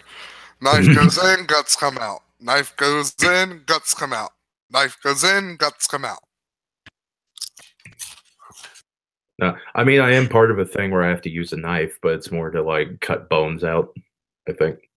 By the way, apologies to all vegan and animal lovers out there who are listening to this. Is it weird that I find that just like killing of animals worse than the killing of a human? I'm sure that's a sign of something. It might be. I don't know. Like, that you might be a subscriber to Vegan Gains on YouTube. Well, yeah. animals are seen as more as an innocent, like a child. Like animals. Yeah, but then that necessitates that what any human that you see get killed is an innocent. Like they deserved it on some level. Also, some animals can commit murder. So There are some pricks who are just completely misanthropic. what was that one? I think it's a study that was done that basically showed that like there was some small group of chimpanzees that like committed they had like a little murder mob to like chase down one chimpanzee and kill him because I think he stole like a tool that they were using, and like 5 of them just like chased him down. But back to chickens. I don't know. It's work, so it's a thing. My feet are numb. I just imagine, is that code for something?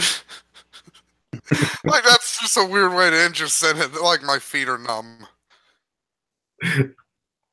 The chicken calls at midnight. You know, in China, they considered the feet the second heart. God damn it, God fucking creeping cough.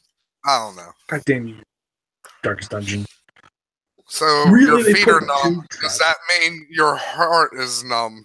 Yeah, let's go. Is this going to turn into like an ARG? Yeah.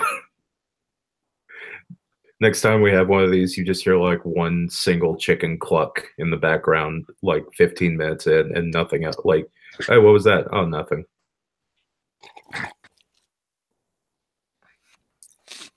If you line up all of my lighter clicks throughout this show, it's actually Morse code. For buck. Yeah. Cock-a-doodle-doo. I've been watching so much fucking Last Podcast on the Left, or listening to it. It's fun learning about serial killers for some reason. Yeah. Oh, also one other thing I forgot to mention about the factory.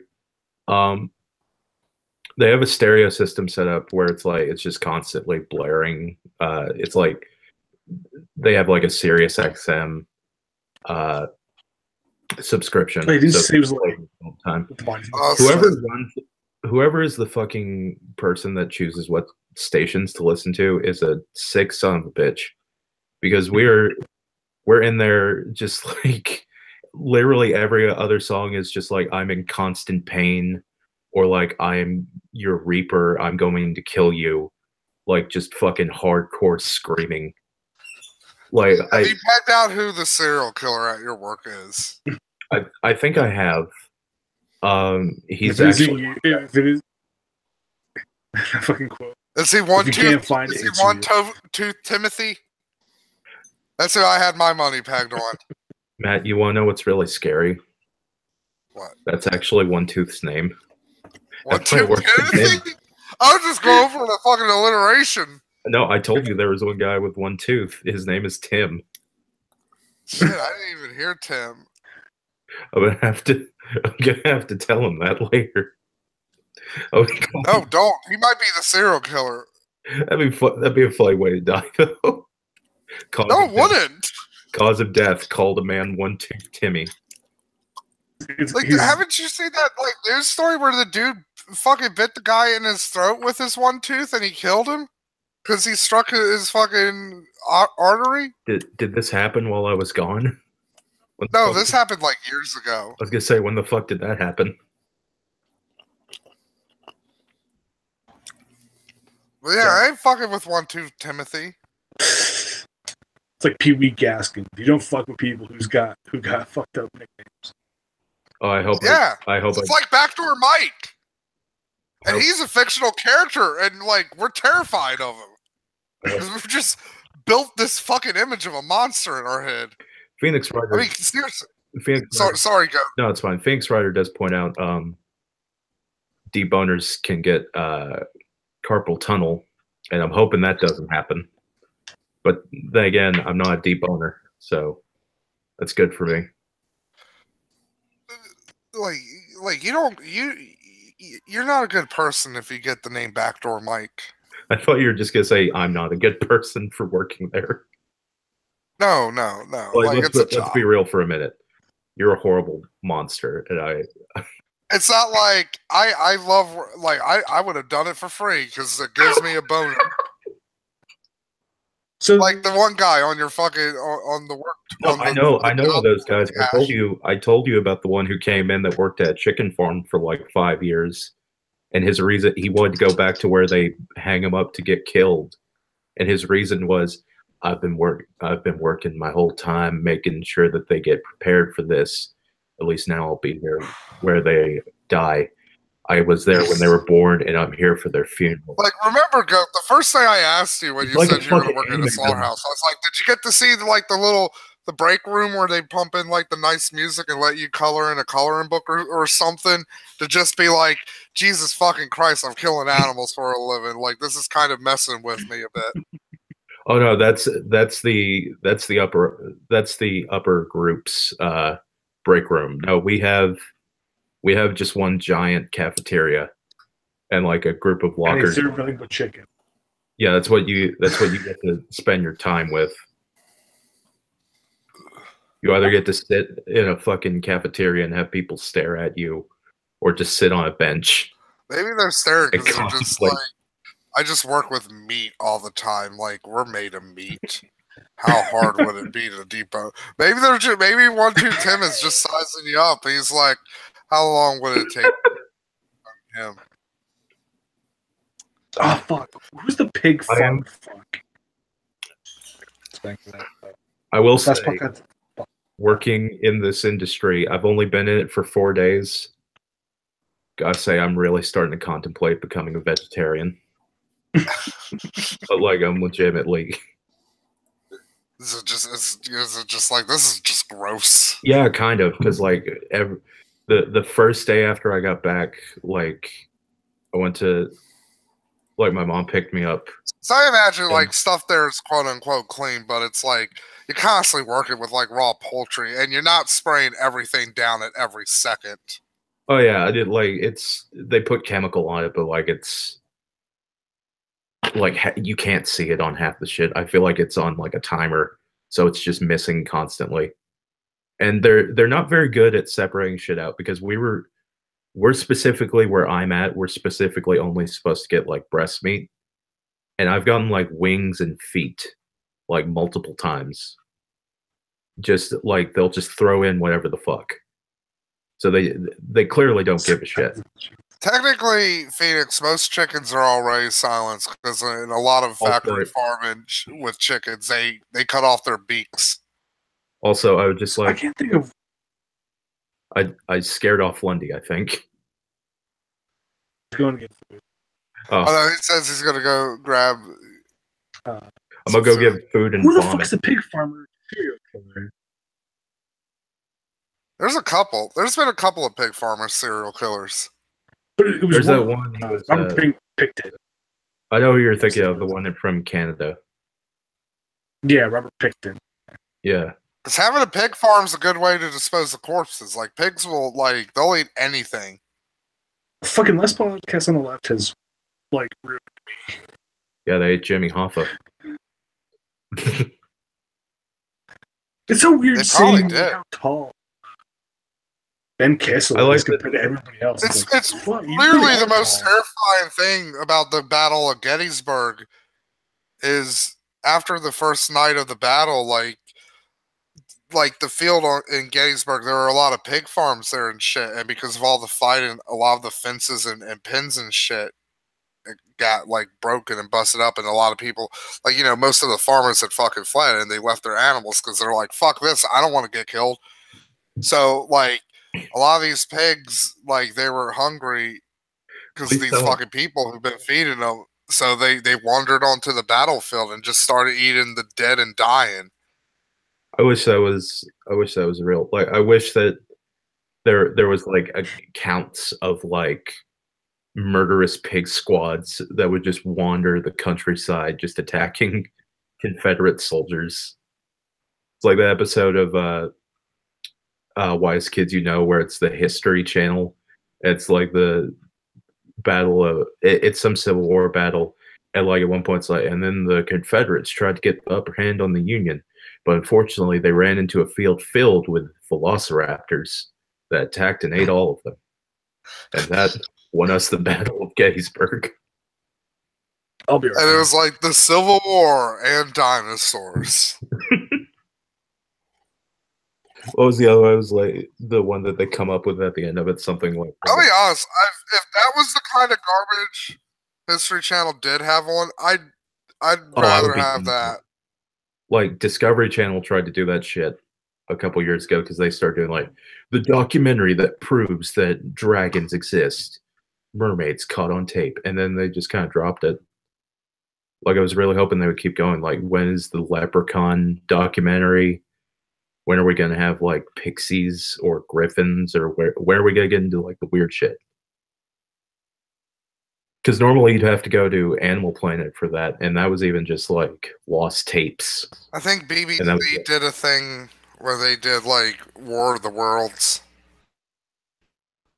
By the way, that's another show I've recently started like rewatching shit that I had downloaded like 3 years ago. I rewatched a show called Lost Tapes. That was basically they come up with these little stories about like, ooh, there's a cryptoid, and like we found the lost tapes from when someone recorded their encounter, and it's just really fucking hacky, cheesy shit. Like there's an episode where they're looking for the what's the one, the Dover Demon, I think is what it's called. It's like the little alien thing that like haunts a highway in Michigan, and they cut at one point to like, oh man, I'm gonna check out my night vision camera, and they flip it around to the guy's face, and then they fucking turn on the night vision, and it's a guy in like a creature from the Black Lagoon costume, and they just zoom in on his face while there's this weird like static sound in the background. And like that's supposed to be, oh, it's the monster. Is it It's just like, "Arr!" yeah, pretty much. And then like they cut That'd be later, the it's best like monster noise. it's like killed 2 or 3 people, and it's just there's a leg. Oh, was it sitting up like in the road. Groundskeeper? Was it like Groundskeeper Willie at the end of like that episode of The Simpsons, Oh, the treehouse of where horror. he was Freddy Krueger, and it's like, Ooh. boo! Oh. Arr! Oh, damn it! I left my gun on the bus. Oh, Stay here, please. wait here, please. He fucking drops his shoe. He keeps running. Yeah, there's an episode of that show where it's like a fucking werewolf that's on a highway, and it's legitimately just like it looks like Stigmadane. Like it looks like it's just his mask Did they on pepper like a spray guy him? it's a guy in a ghillie suit. Was that the ultimate solution there? It's like, quick, get the monsters fucking sister-in-law to fucking pepper spray him in the face. Teach them about Christianity. That's still one of my favorite fucking things ever, was being on that fucking call where Stigma Day got fucking pepper sprayed by his fucking sister-in-law. Ugh. What was it you told? I don't think I've ever laughed as hard since that day.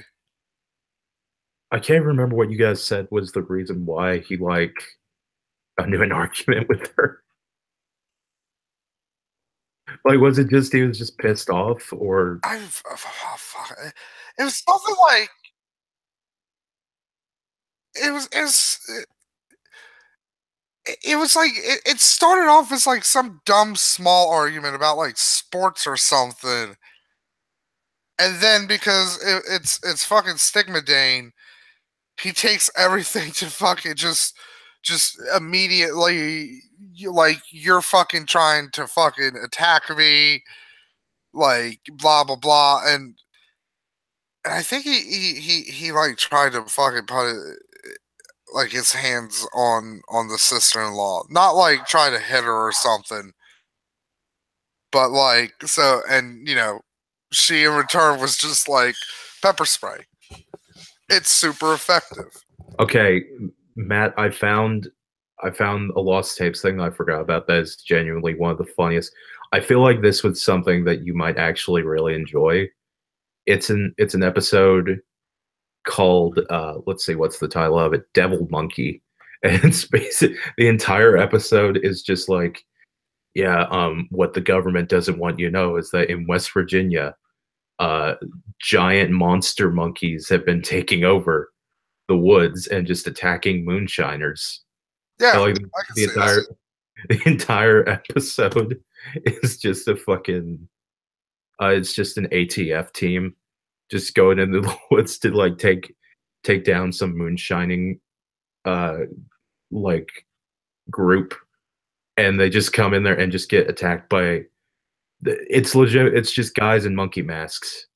Like they're just dudes in like really cheap Party City shit. And it's supposed to be really scary. Like anyone who's still watching, like anyone who's can hear this, look up Lost Tape Devil Monkey.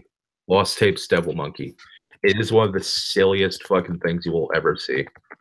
Do they have anything about the skunk ape? Yeah, Or I think there's better, actually an episode. or lesser known as the Stinky Cabbage Man? I'm not joking. That is one of the skunk apes like other nicknames, and it's just like, man, the skunk ape really drew the short. I feel like the skunk ape was probably like the last of the Sasquatches made, and they Yeah. just ran out of fucking like kind of like Bigfoot, Sasquatch, Yeti kind of names for it. So they were like, fuck it, like it's a big monkey man and he stinks, so let's call him either the skunk ape or the Stinky Cabbage Man. Okay, I Matt, I linked you link to the picture of the monkey thing. I hope it works. That is supposed to be the horrifying monster that is attacking ATF agents in West Virginia. In the group chat.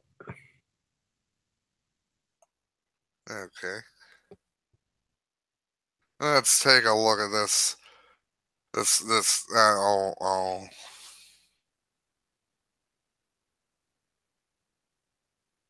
Oh. That's the horrifying monster. I think there's a better picture of it somewhere, but it's no, there's not. I'm gonna stop you on that one. It's like an artist description of it. It's just a horrible fucking drawing of. Like I'll link that one too. There it is in the like I'll try to link that one to the audience so they can see this. This is just fucking awful garbage.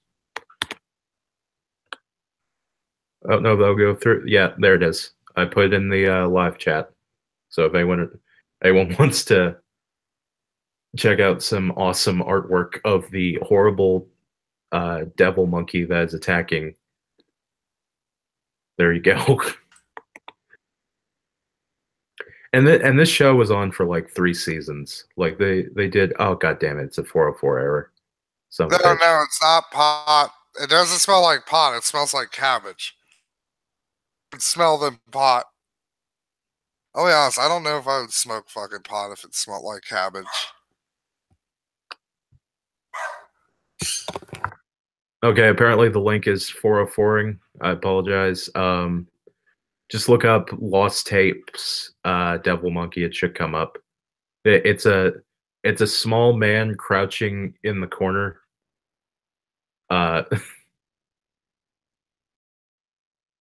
He looks like a fuck. I don't know how to describe it. He looks like a background character in like a really shitty, like 90s B movie horror movie. Attack from Devil Monkey Mountain.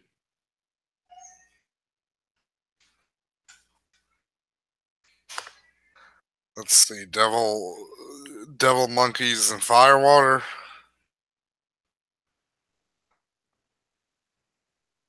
Wait, what'd you say? I'm sorry. I'm trying to think, like, because I'm like, okay, like, there's got to be a better pun here for a devil monkey movie.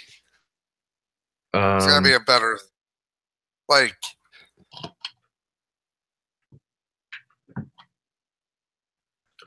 monkey madness. shines.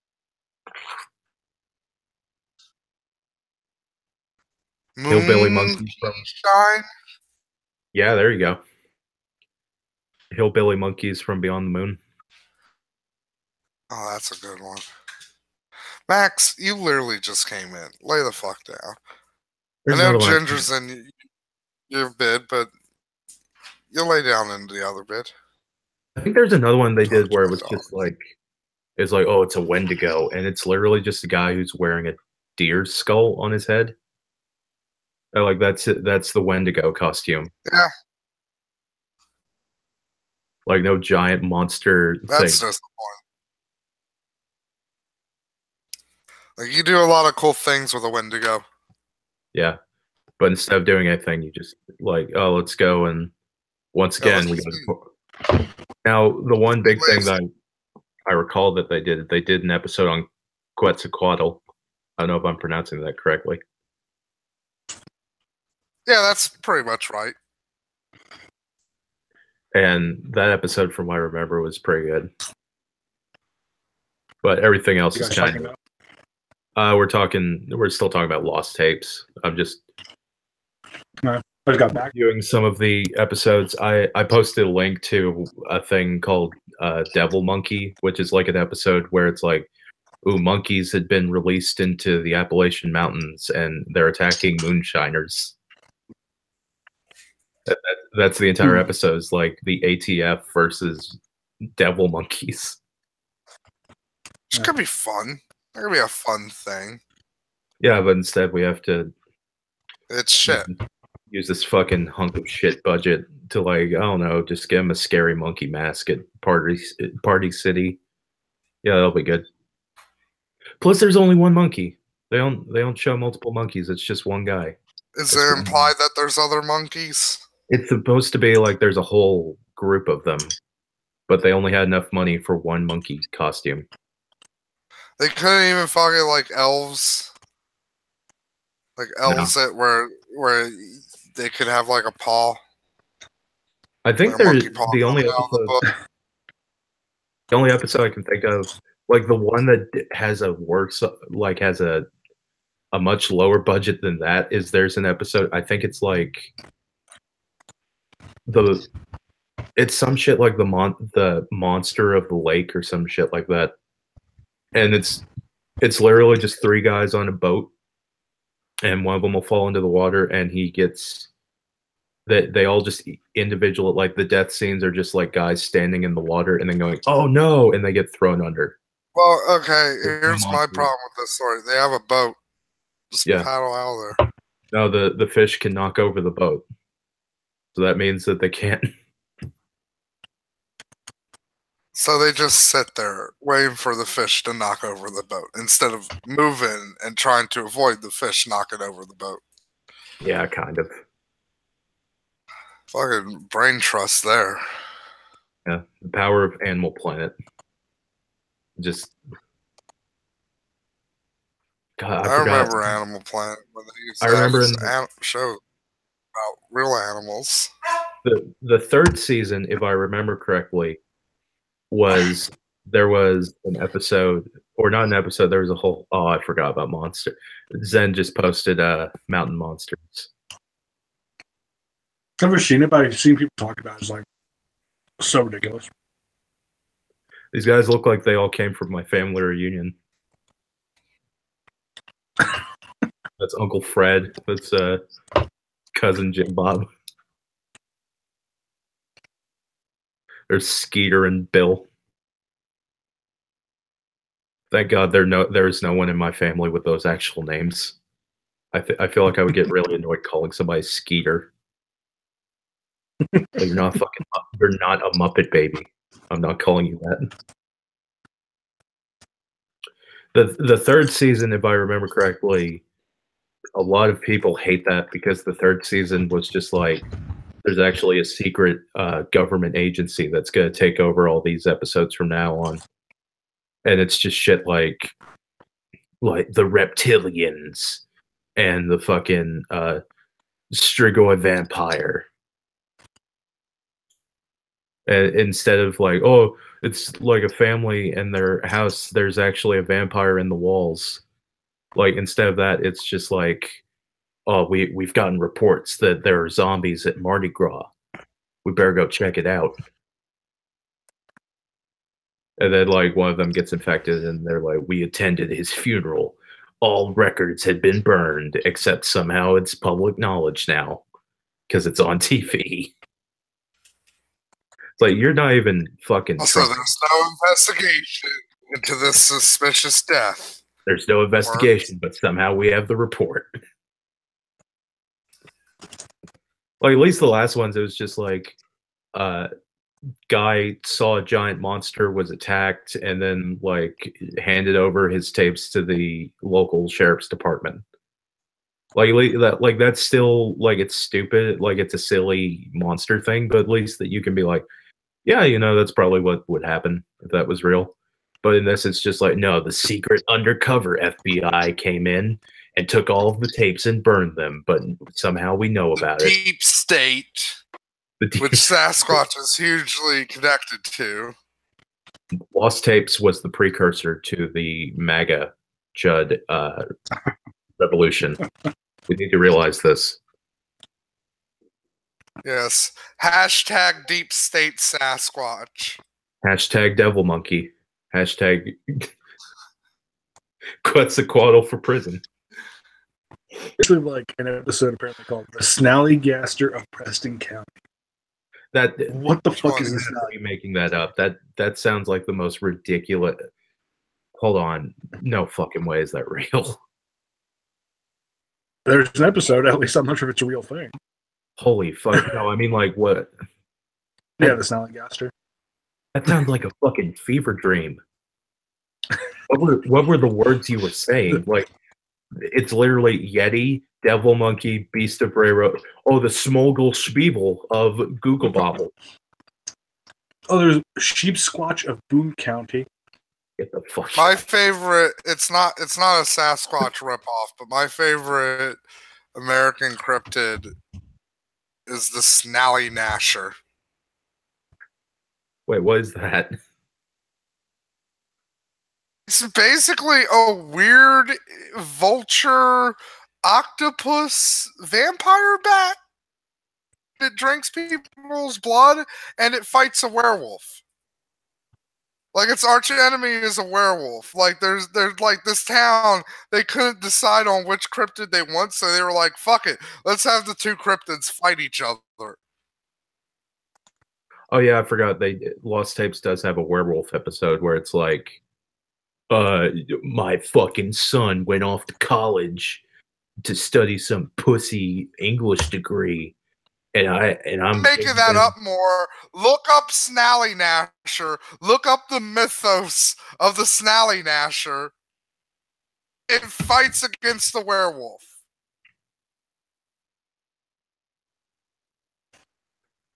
But like the fucking werewolf episode is legitimately just like, my fucking pussy son went off to college and I was here at the ranch. You should have stayed here, you little bitch. And then he fucking comes back. He's like, Dad, I'll help you fight the werewolf. And then the end of it is like, oh, we saved our fucking sheep or whatever. And then he goes off to go. He's like, Derek went back to college, but now studies Navajo culture. And like that's the only change in his life. There's no like other shit about like, oh yeah, he then went on to study werewolves. It's just like, no, he's just studying Navajo culture. Okay. That looks so fun. The Snally. What's the name again? Snallygaster. No, it's Nasher because the G's silent. That is a depressed dragon. That is a dragon that had a bad day. Oh, I guess I'm gonna eat the kid. I'm looking at a fucking picture of this. This looks like the most sad fucking monster. And then there's, oh no, I'm not really feeling it today. Oh my god! Apparently, what the fuck? Harry, it has a fucking Potter. Is this like the fucking national animal of like New Zealand or something? Now, if I remember, Snally Nasher is like Maryland's. That's Maryland's cryptid. Although Maryland tries to fucking take the fucking goddamn Mothman from us. Mothman's fucking Virginians, you fucking Marylanders. My state doesn't even have any. I don't think my state has any cool crypto shit. Like, Zen, you're in New. You guys got the Jersey Devil, at least. Is that fucking cool? It's dumb. I don't know. The Jersey Devil. There's a goddamn sports team named after the fucking thing. You got that tourism money. There was a fucking episode. There's a guy here. There's a guy here that had Bigfoot in his freezer. Oh, what's that? He just took a deer and like took the meat out and put it in a fucking gorilla costume. Oh, what a shocker. You guys have like weird witchcraft shit. And we've just got fucking Rufus and Jim Bob found the giant Bigfoot wandering the streets. Apparently, you have Mothman, Bigfoot, and the bear Illa, which I don't know what the fuck that is. See, Kentucky cryptids. What do I got? I'm googling it right now. What do I got? I got between a bear and a gorilla. The Yowie. Oh yeah, Yowies. I thought that was Australian for some reason. I got something called in a hool. I have something called in a hool that appears to be a dragon with bird feet. I'm about to send that one over. That's a kid's drawing. Why the fuck is this on Wikipedia? Yes, the Yowie's more. Our monster is a woman that wanders. That is a kid's drawing. Why is that on Wikipedia? That's the Wikipedia for our fucking cryptid. That's not a dragon. That's a rat. That's a rat.